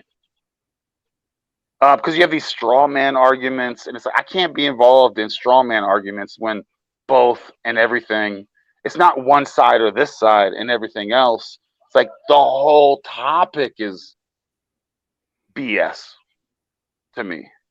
I've surmised. Whatever, insert a lot of topics. So yeah, I just want to throw that out there. I'm done. I would say, which is basically what I do, I would recommend don't participate. Simply don't. Let them have their talk, but don't participate. Don't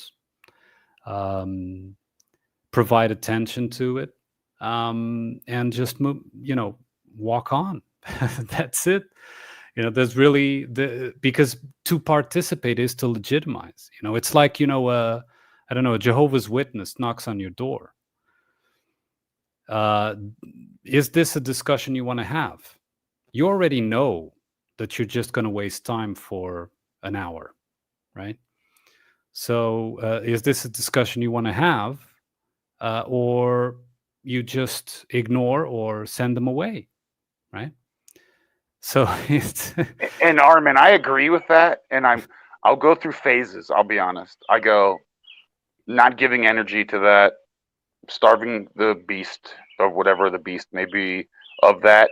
But I do go through phases where I'm like, oh, look at this dumb stuff, stuff, right? And it does take some energy from me. I'm guilty of that, but I'm also not a perfect, like, I'm not full on monk mode Zen at the moment. So yeah. Let me just say a big hello to PK333. It's been a while, brother. It's been a while. We miss you. Shout out PK and shout out Soul. I saw someone mention Soul Luckman. I'd like to reach out to him to join the Ronin experience sometime. but I'm waiting because I don't know what I really want to talk to him about. I just know I like him. So go ahead, Armin. I just want to throw that out there. Short story long. I'm not perfect, man. I hear you and I'm with you and I exercise that, but sometimes they suck me back in with the stupidity and I get worked up for like a second. I go, how could these people, I know. how I dare know you? I'm like Greta Thunberg, but on the other side going, how dare you? Just like, I know. I can't know. help but, it, dude. but just the recognition that it's not something that you would be willing to be involved in is enough. And if what I would say is, if you get sucked in, it means that you're compatible with still, right? So it's if someone can, you walk into a bar or whatever. I don't know if you go to bars, but whatever it is, you walk down the street and someone wants to pick a fight, right? Of course, it depends of the magnitude, but if it's just words, it only really affects you if you're compatible with that, right? Are you going to engage in, because if you respond, you legitimize, right? You legitimize. If you get involved, you legitimize. Of course, if he gets physical before anything else, that's completely different. Of course, you are going to respond in kind. But we have to really, as we approach the let's say individuality, organic individuality, right? We start set up boundaries, and we are, like you've stated some time ago, we are gregarious, we are groupal beings, and that is healthy and natural, and so on and so forth. But before we are groupal, we are individuals, right? We can only be in a group if we are individuals, because if we are not individuals, then the group becomes a separate entity that we feed, right? The group isn't working for all the elements are working to feed this abstract called the group, which is basically the idea of corporation, right? So we have to maintain that individuality, and then we engage with the group. If on the other side is not at the same level, and if I am sucked in, and yes, me too, I am sucked in sometimes, once in a while. I mean, there's no, no one is on a pedestal here or anything like that. I mean, it's not even a matter of judgment or anything like that. But if we are sucked in, we are compatible. You understand? In some way, something of that fits and therefore pulls us in. But I understand, of course, that sentiment. There's something to mention too, in that you see in society a lot this. Again, I don't want to sort of continually hark on to the representational thing, but you also see this need within people for specialization, as opposed to being a polymath or pursuing that, and pursuing sort of not just self-learning, not just being an autodidact, but being a sort of renaissance man in multiple fields, right? Trying to pursue things that, of course, is out with your not perhaps your interest, but out with your general acumen or acuity, your aptitudes. So you see in the system, they do not desire that. Now, that's not always the case within these social organisms. It intensifies. It's a bit like the narcissism itself. It intensifies as these things draw closer to their point of reset, or their terminus point, right, where the civilization, the house of cards, collapses in on itself, at least temporarily, until another system is set up. In a similar way, it's I've actually lost my major train of thought, but just to round off this point, there was something I was going to mention, and it's totally just escaped my mind. It must be getting to that time, Chris. That's Welcome, hilarious. Silas. Welcome to my world. I think that's the first time I've seen that happen in Silas ever. No, it's something. It happens. It usually is around about the witching hour. We're getting close to this, and it's the Oh work of yeah, the I forget. devil. I forget how late it is And out there. Yes, I haven't actually said my Hail Marys today, so it's getting. Oh, to it's the witching hour. a new moon tonight. It's an important. By the way, it's an important new moon. Just throwing that out there for the goofy. All right, you wizard witch, get out. That may be it. Maybe the Saturn moon matrix that's messing with me, man. Yeah. The electromagnetism. By the way, nothing's in retrograde right now, but we do have a new moon. There's a lot of powerful things happening. But yeah, again, welcome to my world, Silas, where I start talking and literally forget what I was going to say. That's the Ronin experience. Well, that's what you were mentioning. You were stating this. Yes, the idea that you find within a lot of people, and I think social media, of course, especially AI and LLMs, it promotes this idea of memorization. That's tied to specialization, to the point. And again, this goes back to the major meta idea which we've been covering in this discussion, which is the problems with representational consciousness, right?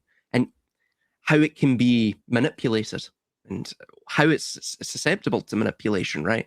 Again, because it's not reality and the consciousness itself they're not fully they're harmonious, but they're not necessarily in a union, right?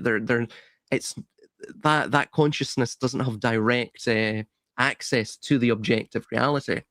So you see quite a lot of people. I noticed this in university. You find a lot of people that can talk the talk, but I was dealing in a construction. Professionally, I'm part of the construction industry. A lot of these guys in university are not. They're basically green around the ears. They've never even been on a construction site yet. They're getting a degree and they're becoming professionally qualified and getting academically qualified in a construction degree. And some of them have never been on a construction site. Go figure.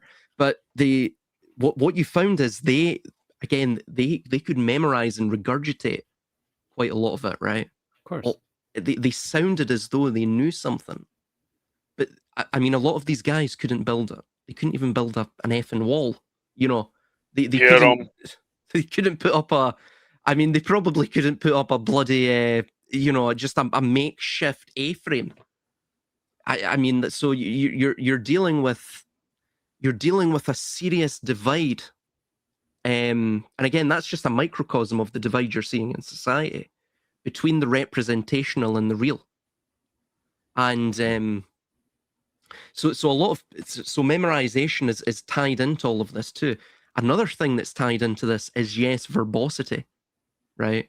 Now, don't get me wrong, I like language, and I like playing around with language, and I also like rhetoric, and I like the flavor of language. To me, language is like it's like cooking, or painting.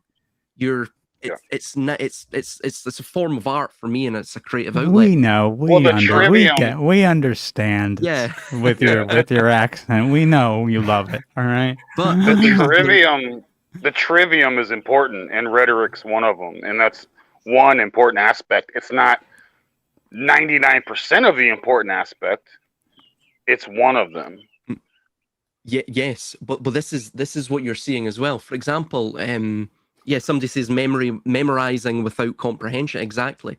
Yeah. And people, I found this in university. Funnily enough, I think it actually probably has been intensified by social media, especially TikTok. If you've noticed on TikTok, a lot of these people, it's almost TikTok has turned, it's turned reality into augmented reality, right?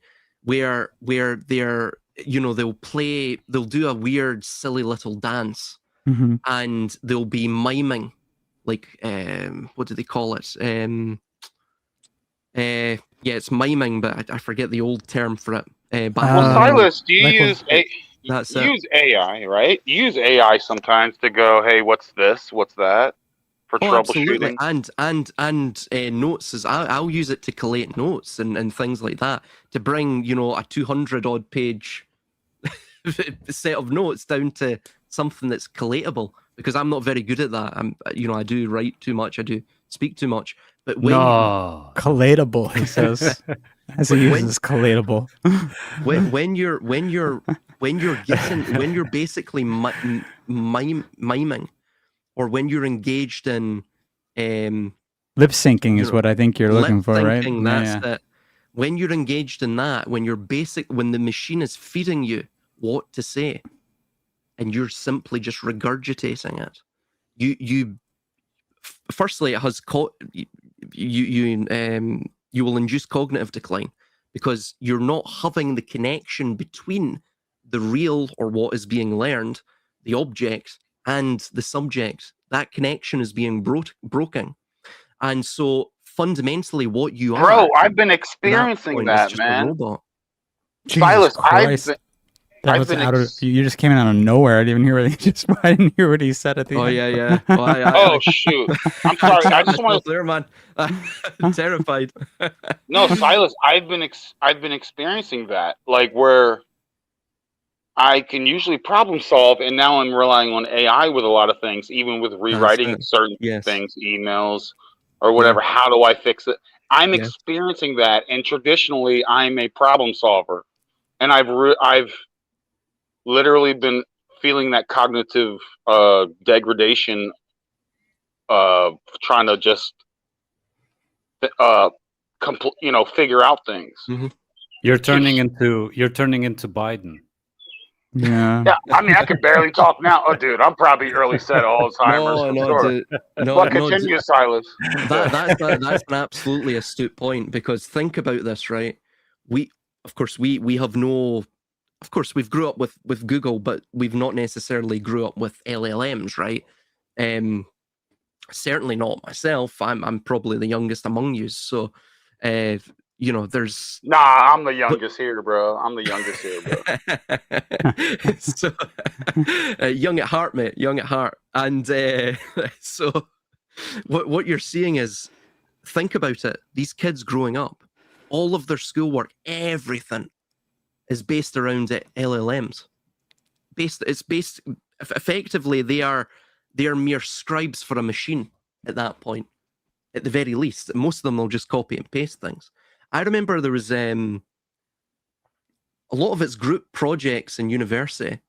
And the reason I ended up doing a lot of the group projects is because whenever you got other guys in the group, of course, they were from the younger generation, maybe 18 to 22.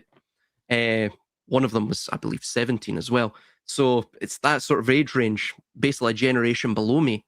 And whenever they would give me this, this report or what have you, like a 1,000-word report to put in our group project. And I'm looking at it, I'm like, this doesn't sound like this guy.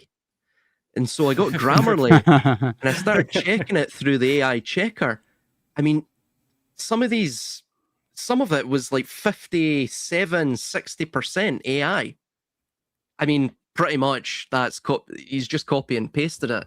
And I said, man, we're going to have to change this. You basically just used AI and copied and pasted it. He said, that's not true. I typed it out. So it's my own work. And I was like, honestly, nowadays, especially in uni, the only exercise that I really got was just shaking my head in disbelief at these people, because you're thinking, how can't you comprehend? That's not your work. It's not your thoughts.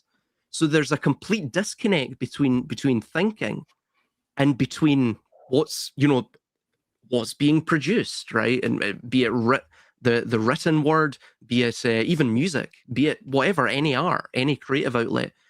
And so, I mean, Jesus, yeah, like what you're saying, Ronin, even just using it for these menial tasks, it does have a detrimental effect. So we have to be wary of how we use these tools going forward. And it's designed to do this. It's designed to colonize your mind, I think. Yeah, and it's interesting because I remember being in school. I was one who had a great. I did well in school because I had a great short-term memory and could cram before a test and remember everything I needed to. And my long-term memory wasn't as good, but it was okay. But I think there's a difference now because the information is coming in real time all the time, and it can be used at an instant.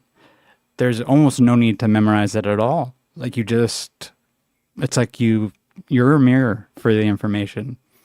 You don't have to even sustain it. In fact, it is expected that you don't memorize.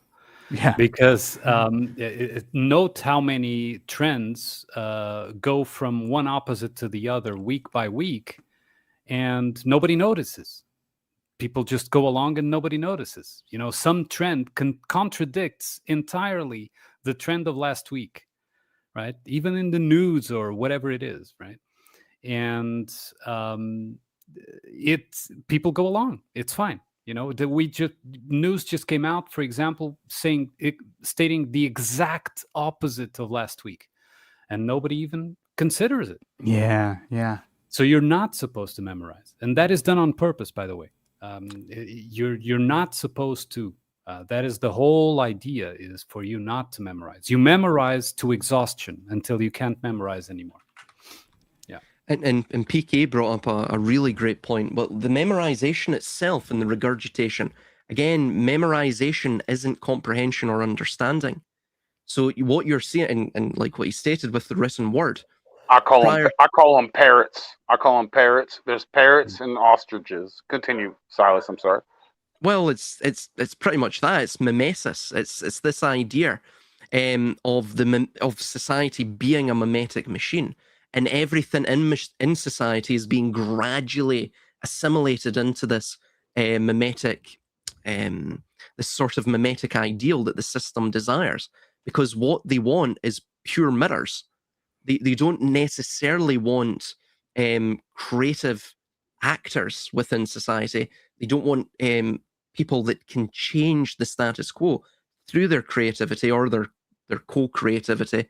They want those mirrors, like what you're saying, Armunn. But most societies prior to the formulation or invention of the written word, they were societies that engaged in storytelling. Right? All of it was an oral tradition, all of their history, their culture, everything that was of any semblance of artistic quality or value.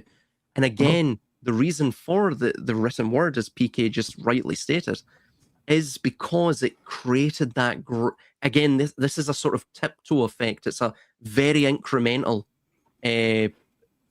sort of pathway to where we've got to now, And it's a double-edged sword too, though. I mean, Plato wrote about this. Obviously, he was skeptical, or I guess wasn't in agreement with. I think it was either Plato or Socrates. One of the two didn't agree with writing. They thought it was going to be detrimental to the learning of the children. But at the same time, then you have like the Brahmin class in India, who were, you have this whole caste system, and some of them are keeping teachings from the lower classes because they can't read, or certain classes can't read. So I think what's changed now is, like, me and Armunn were both saying this before, it's instantaneous information. You're a mirror. You're not expected to remember anything at all. Like, it's a totally different animal now. Well, Chris, you can say the same thing about speaking, that it puts these very infinite ideas into a genre box compartmentalization. So writing and also speaking. So it's almost like... But the storytelling, I think, was put into... It was made and regurgitated in a way where the people listening were able to more easily remember it. So then you're getting like parables, you're getting stories that have various deeper layers of meaning within the story. And it makes the person who's actually listening and hearing the story think about it.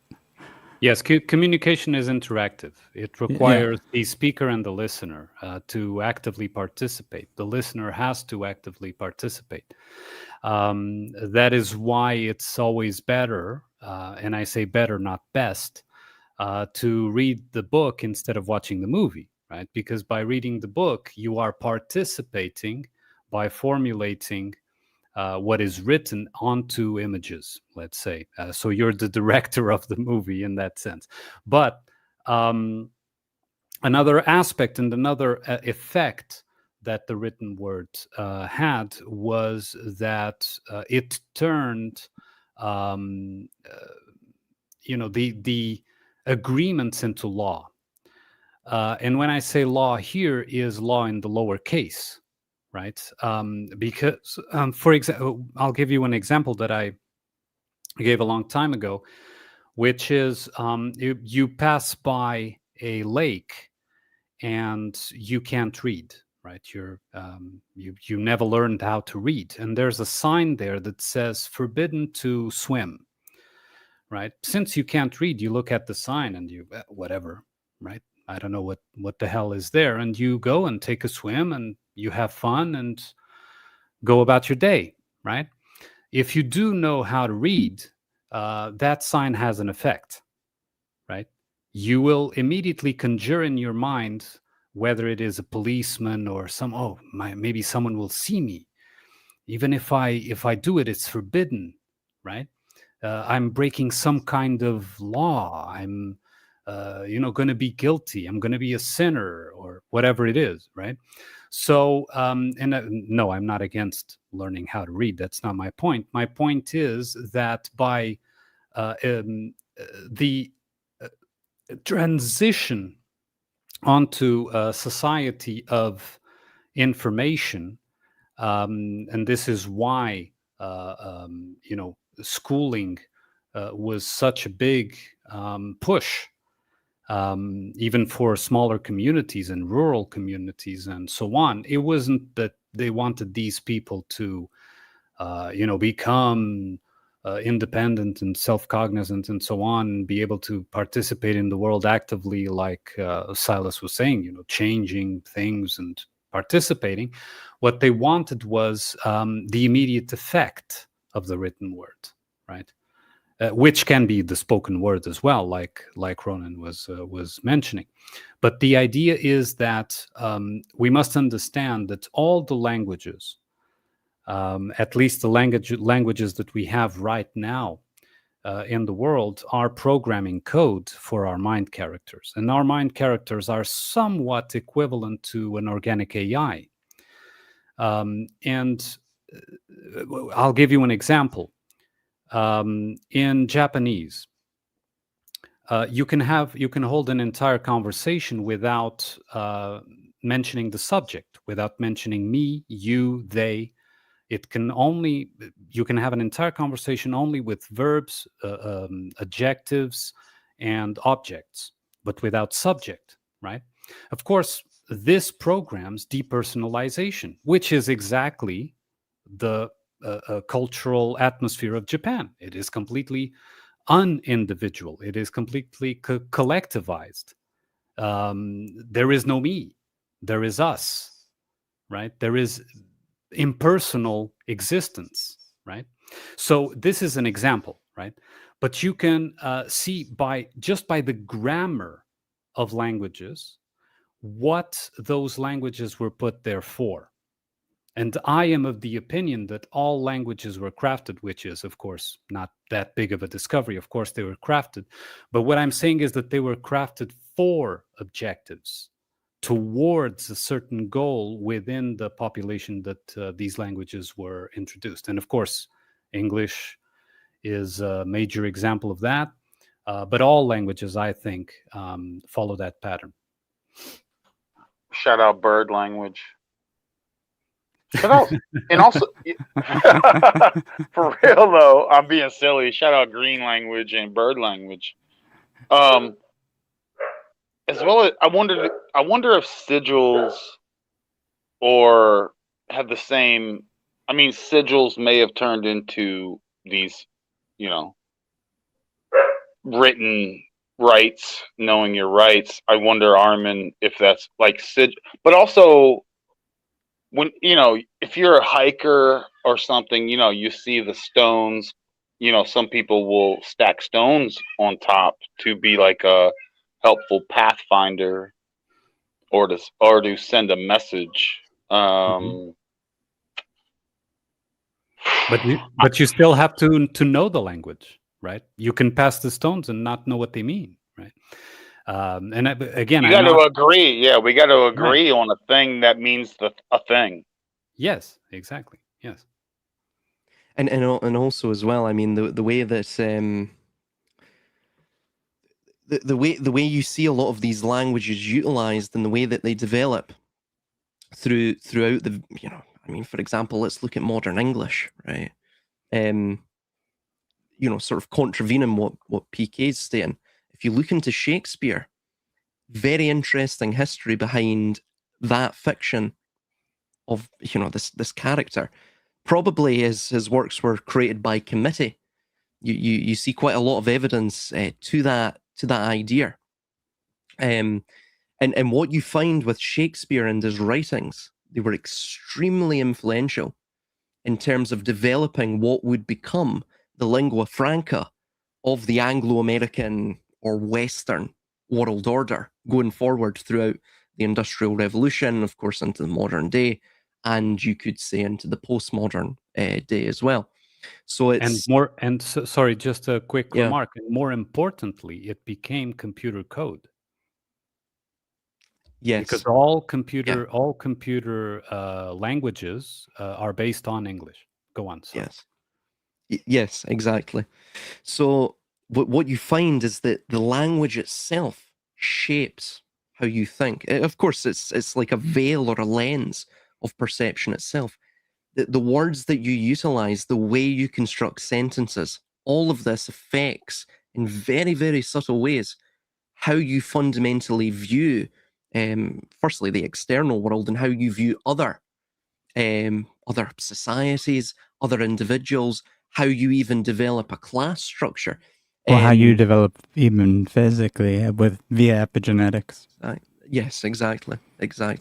So all of these things, and language itself makes certain, for example, in certain languages, some ideas are easier to sort of comprehend, they're easier to visualize or conceptualize through language and within the bounds of language, and they're easier, of course, to convey and to communicate.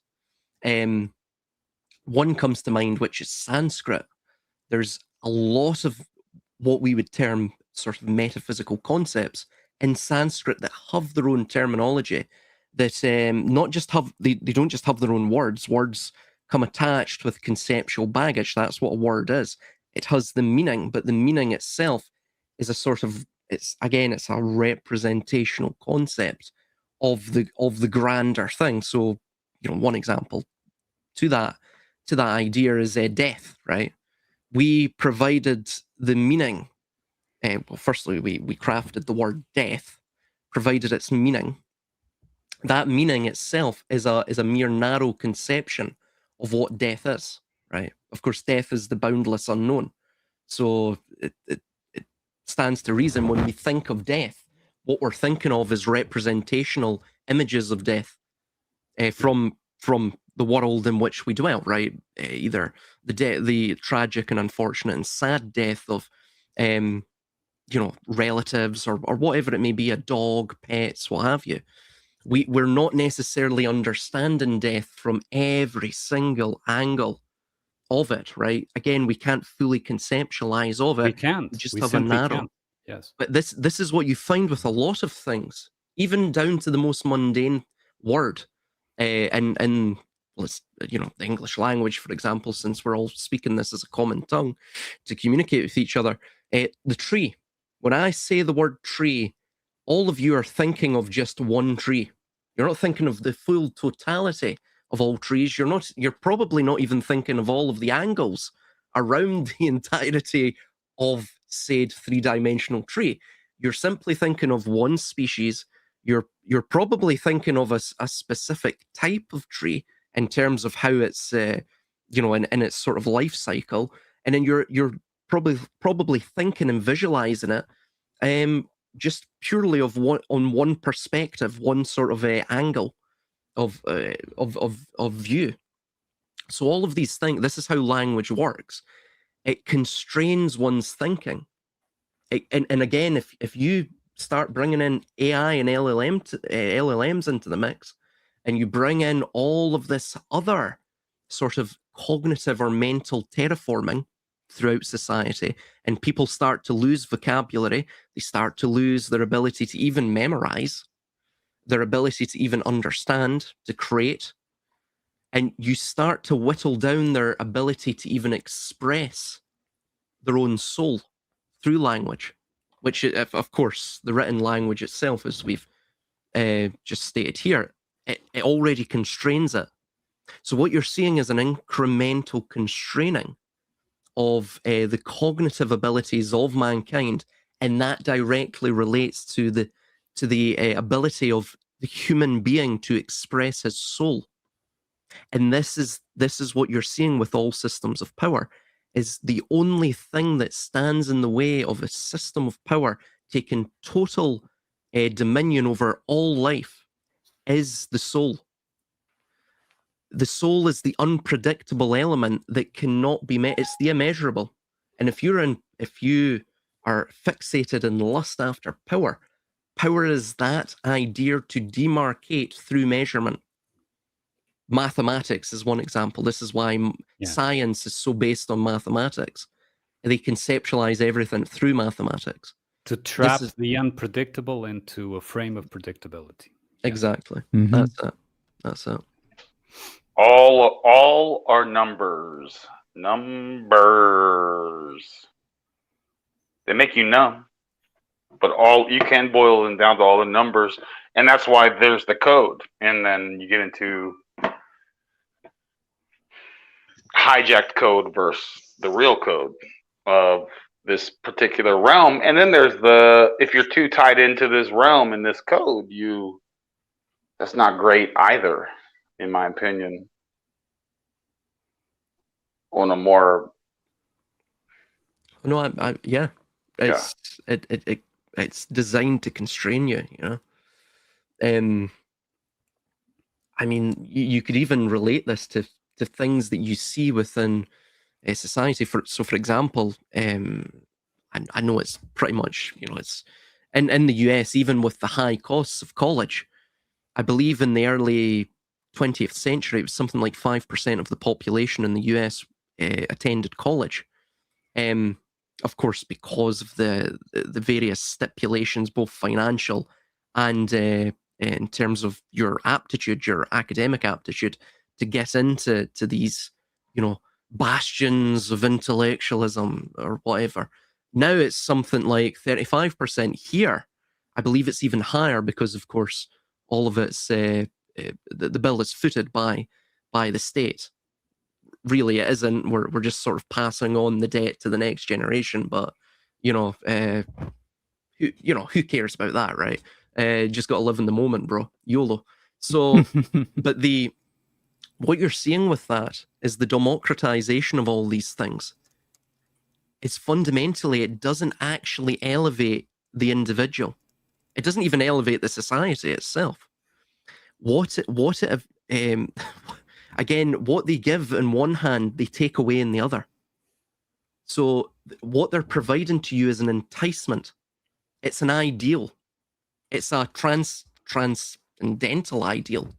The ideal of education for all, right? You just need education, and then we can make the world better. No such thing as a free lunch. There's no such thing as a free lunch. You see a lot of these things. For example, see when societies become more and more and more tyrannical, there's an interesting correlation with as they take away rights of, say, freedom of speech, freedom of assembly, all of the, even financial freedom, financial agency. They will all, it's interesting because it's almost correlated to the rise in, what would be termed as sort of sexual liberation, right? sort of what would the word be? Sort of blasé, hedonistic pursuits. That is something that's elevated while they take away, So again, debauchery, exactly. So democracy goes hand in hand with debauchery. And this is the interesting thing that you're seeing, because fundamentally, all of these things throughout society, even the economy, even people's jobs, I mean, fundamentally in the West, it's a service economy. They don't produce anything. So what's the value being, what's the tangible value? You're in a representational economy, effectively. So everything is just figmentations of, it's numbers on a screen, right? It's making us all numb, if you will. And so in that, it's you have total disconnect across the entirety of the spectrum of society. And I mean, this thing is it's not a natural cycle, but it's a sort of logical cycle. It's the logic of power. Power will always take this trajectory, because it's the only trajectory really you can take. It's it's like the only path off the edge of the cliff. It's they will always seek to demonstrably destroy the human being. It's what power seeks, and it's very weird. See, when you start to look at society that way, you're thinking, well, why does mankind do that to themselves? And then people get into the idea of soul trap. They get into these other models of explaining it. But I mean, I don't know. What's your opinions, Armunn? Why do human beings do this to themselves? Why do they destroy themselves to, I don't know, flatten out the curve of their own soul? Because they want to die. Because they know, well, not in their mind, character, psyche level, let's say, but deep down they know that they're not living, and so they want to die.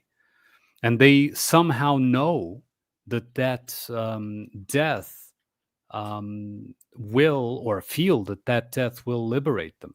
Of course, it's not true, but sometimes it's gone past a point where they feel that there's no turning back, that it would be just too overwhelming to turn back, to try a different direction, to take something back from all of that, right? Because the identification had grown too much, or grown too deep, if you like. So I think that it's because they want to die. And I think that the function of a reflected shadow is to show time and time again, continuously, where you have to die. And the problem is that if where you have to die is the whole package of your mind character, because every single thing, like Ronin was saying before, came from something that is not from within you, came from an artificial source, artificializing you in the process, then all of the mind character has to die, and therefore it becomes a biological thing, right? So that reflection actually translates as death. And you say, oh, the power eventually ends up killing man. Yeah, but that only happens because man wanted to die. The man as it was, that particular type of man wanted to die. So, this is... That's wild. Yeah. Armunn, you get it, bro. Armunn gets it. But that is wild. They don't even know. Can you continue on this "they want to die" thing? Because it's on the front end, it's the opposite of memento mori. We need memento vivere. People need to remember to live before they remember that they have to die. I was going to say, we have both views going on. like both opposing the problems. people that less live are more afraid to die. Have you Yeah. noticed that? Yeah. But you said okay, yes, I get that. But by the way, I don't speak Walmart, and I don't speak. What would be memento more? I don't speak Latin. Is that Latin? The remembrance of death. Okay. Yeah. But Armunn, you said, but then you also said they want to die, and it seems, and they also fear death at the same time. How does that work? Oh yeah, because it's like you have a thorn stuck in your hand or whatever, right? And you want A pebble in your shoe. 1,000 miles is nothing, but it's the problem is the pebble in your shoe. the pebble in your shoe, right? And if it's stuck, you know that it's going to hurt by trying to remove it, right? So you want that to end. You want that, let's say, inconvenience, torment, pain, whatever, to end. But you also know that removing the thorn is going to cause pain. So, AKA here stands for death, right? So you want to remove the thorn, but at the same time, you're afraid to remove the thorn. So though if you're not brave enough, you're not going to remove the thorn, and you're going to even come up with excuses not to remove the thorn, right? So this is metaphorically, it's what I'm trying to say, right? You want to end that artificiality. You don't even know it's artificial, no, in the mind character level, but you feel all your being is crying, saying, shit, man, get out of there. But you are afraid to do that because there's going to be a passing over, let's say a death. You have to let go of things that you identified as being you, right? So I think it's more down that line that I was. If I may, just to sort of buttress what you've stated, effectively the soul for mankind. No buts, man. Here No we go. buts. Well, when you said you had a thorn in your hand, there was a sort of weird pause, and I'm like, oh, please don't go there. Anyway, so no, just again to support what you've mentioned, it's almost the soul is that thing which animates man. It's what gives us our creativity. It's what provides us with the plenitudes of life, but also, of course, life itself is a bittersweet melody, right? But there's the pain that the soul gives us, because pain is a more overpowering emotion. It's a more overpowering sensation to that of pleasure, or to that of and pain can last longer as well. It's less temporary than pleasure. Pleasure's a sort of fleeting, passé moment. We almost want to get rid of the soul, because I think deep down we would rather be numb to it all than to face the potential that we're like the penguin. What the fuck? I don't know the hell that was. Out of the blue. A wild Kamala appears.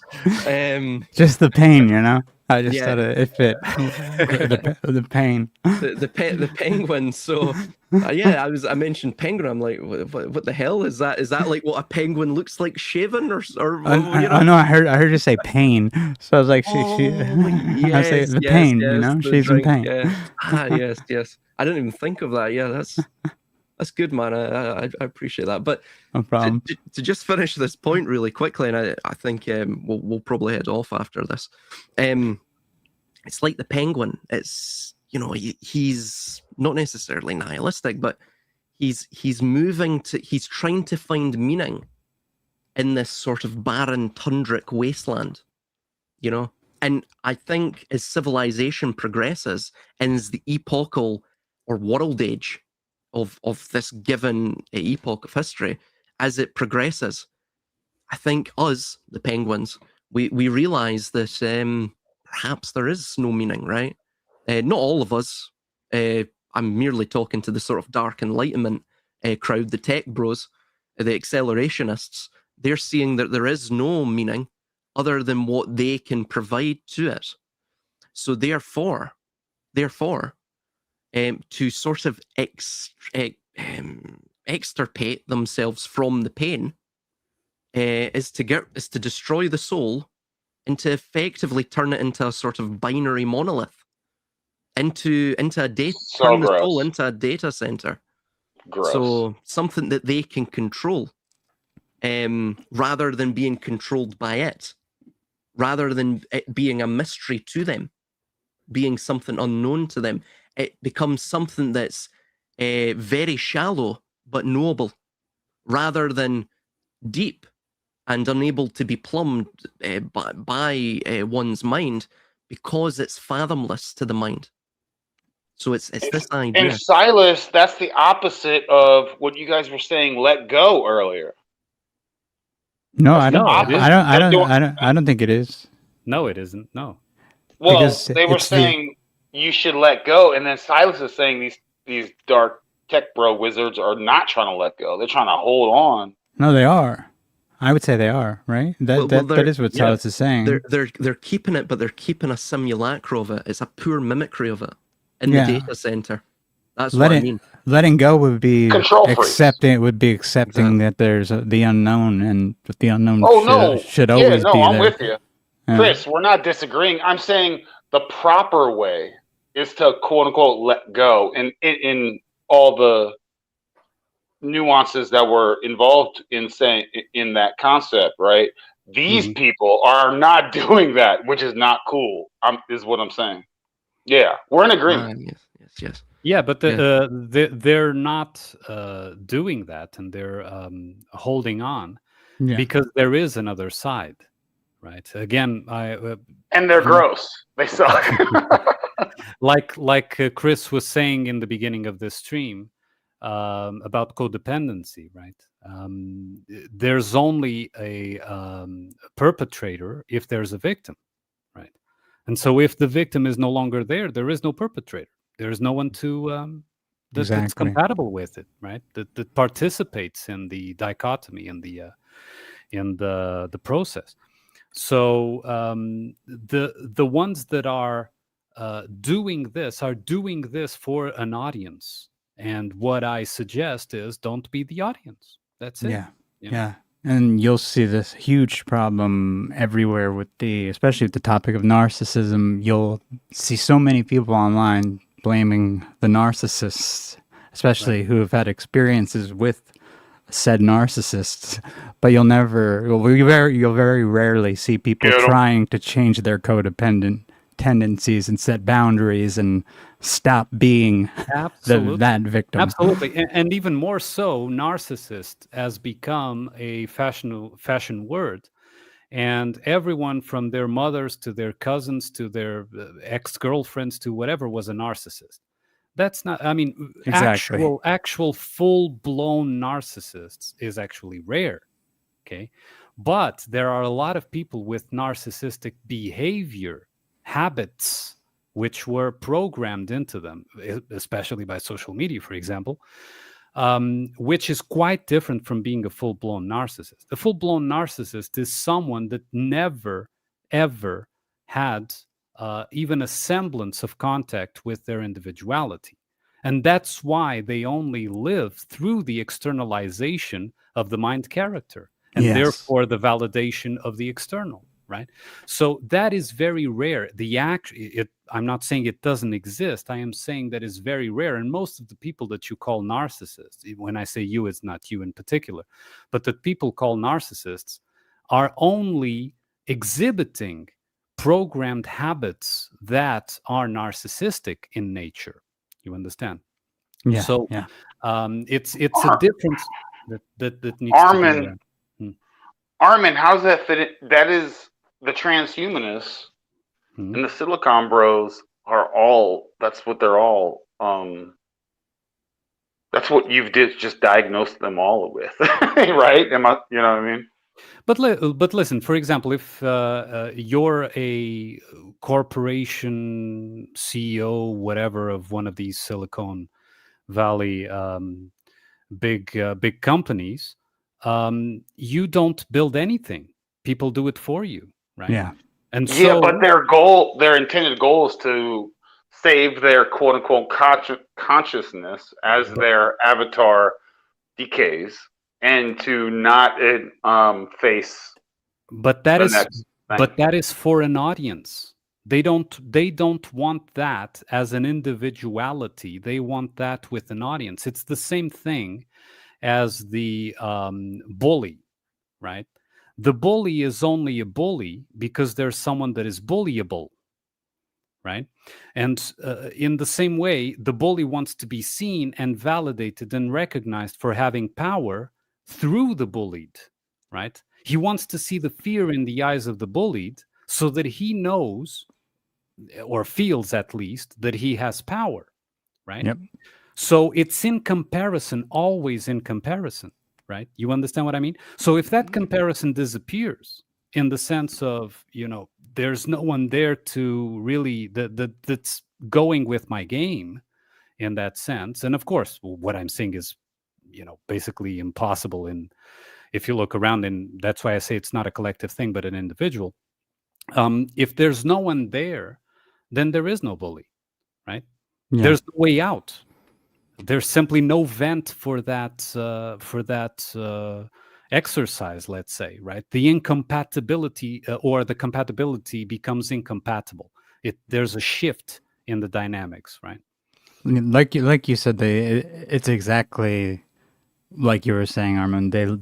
Narcissists live through the identity of the people who they are victimizing. Yeah. So without those victims, they have no self-identity. And people like Richard Grant and Sam Vaknin, there's a bunch of good people who actually do teach that way of thinking about the topic online, who I would say go listen to those few channels. But the majority, I would say, are more so doing the opposite, unfortunately. Yeah. Yeah. Yeah. Yeah. They blame the external, and that is exactly what maintains, right? Yep. Exactly. It's the same as, go protest on the street. Exactly.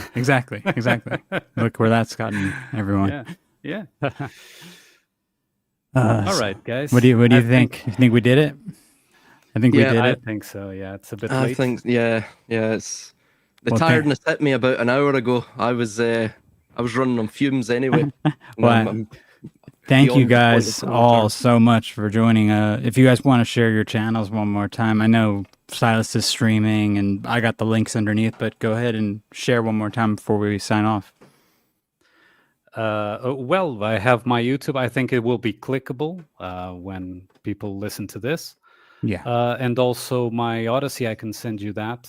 So yeah, that's And Armunn I has can several also books as well. Oh, awesome. Yeah. Any links you want me to add? I have your YouTube already in the description, but if you want me to add anything else, just send it over and I'll add it. Okay. Yeah, sure. All right. And I've got my channel. If anyone wants any of my books, I know, of course, the Lulu keeps putting them up, keeps putting the prices up. So if people want PDF copies, just email me at silasspeaks@gmail.com and I'll send them through for free. So I've got that, and you can join the Discord and all of that too. Ronin? Yeah, Armunn, it was a pleasure sharing space with you, bro, for first time. Likewise, man. Did we solve anything tonight? Do you think we solved any of the mysteries, whether we knew they were supposed to be solved or not? What do you think? Did we accomplish anything tonight? There's, the greatest mystery that we solved is to understand that there's nothing to solve because everything's already there and just as it is. So, it's when I gotta write that down. when we think that there's some sort of fixed absolute objective, that's exactly when you're not you're moving away from whatever whatever you're supposed the to journey be. You know? is the destination. Life is The to be journey experienced. is the destination. Yeah. Absolutely. That's beautiful. So yeah, man, I appreciate that, man. And Silas is awesome. Folks, I appreciate the chat. You know, I learned a lot. I'm always a student myself and just trying to figure this stuff out as well. Yo, Chris is the man, Silas, Armunn's the man. Check out the Ronin experience. You know, it's the most undervalued thing on YouTube's. Like, check it out. We crush paradigms every single show, and a lot of this topic is very parallel to what Chris and I yap about. And Chris is dope. Check us out. This was an amazing show, and I'm honored to be here. Even the chat's full of legends. So, Chris, I appreciate you. And I suck at saying like bye. I'm just like bye. See ya. Bye. I'm gonna mute my mic. Yeah, Appreciate Ronin's you. link is below. It's at a Bird Dog 45 1D. You'll see it in the description. And my YouTube is at Chris Miner Official, and I have a link tree in the description as well. So yeah, guys, thank you all for coming, and we will all talk again very soon. It was a pleasure. Yeah, pleasure, man. Thank you. Yeah, good See you good next time. talking to you, Armin. It's been a while, man. It's nice to hear Yeah. from you again, brother. Yeah, likewise. Love. See ya. Bye bye. Bye bye. Later, guys.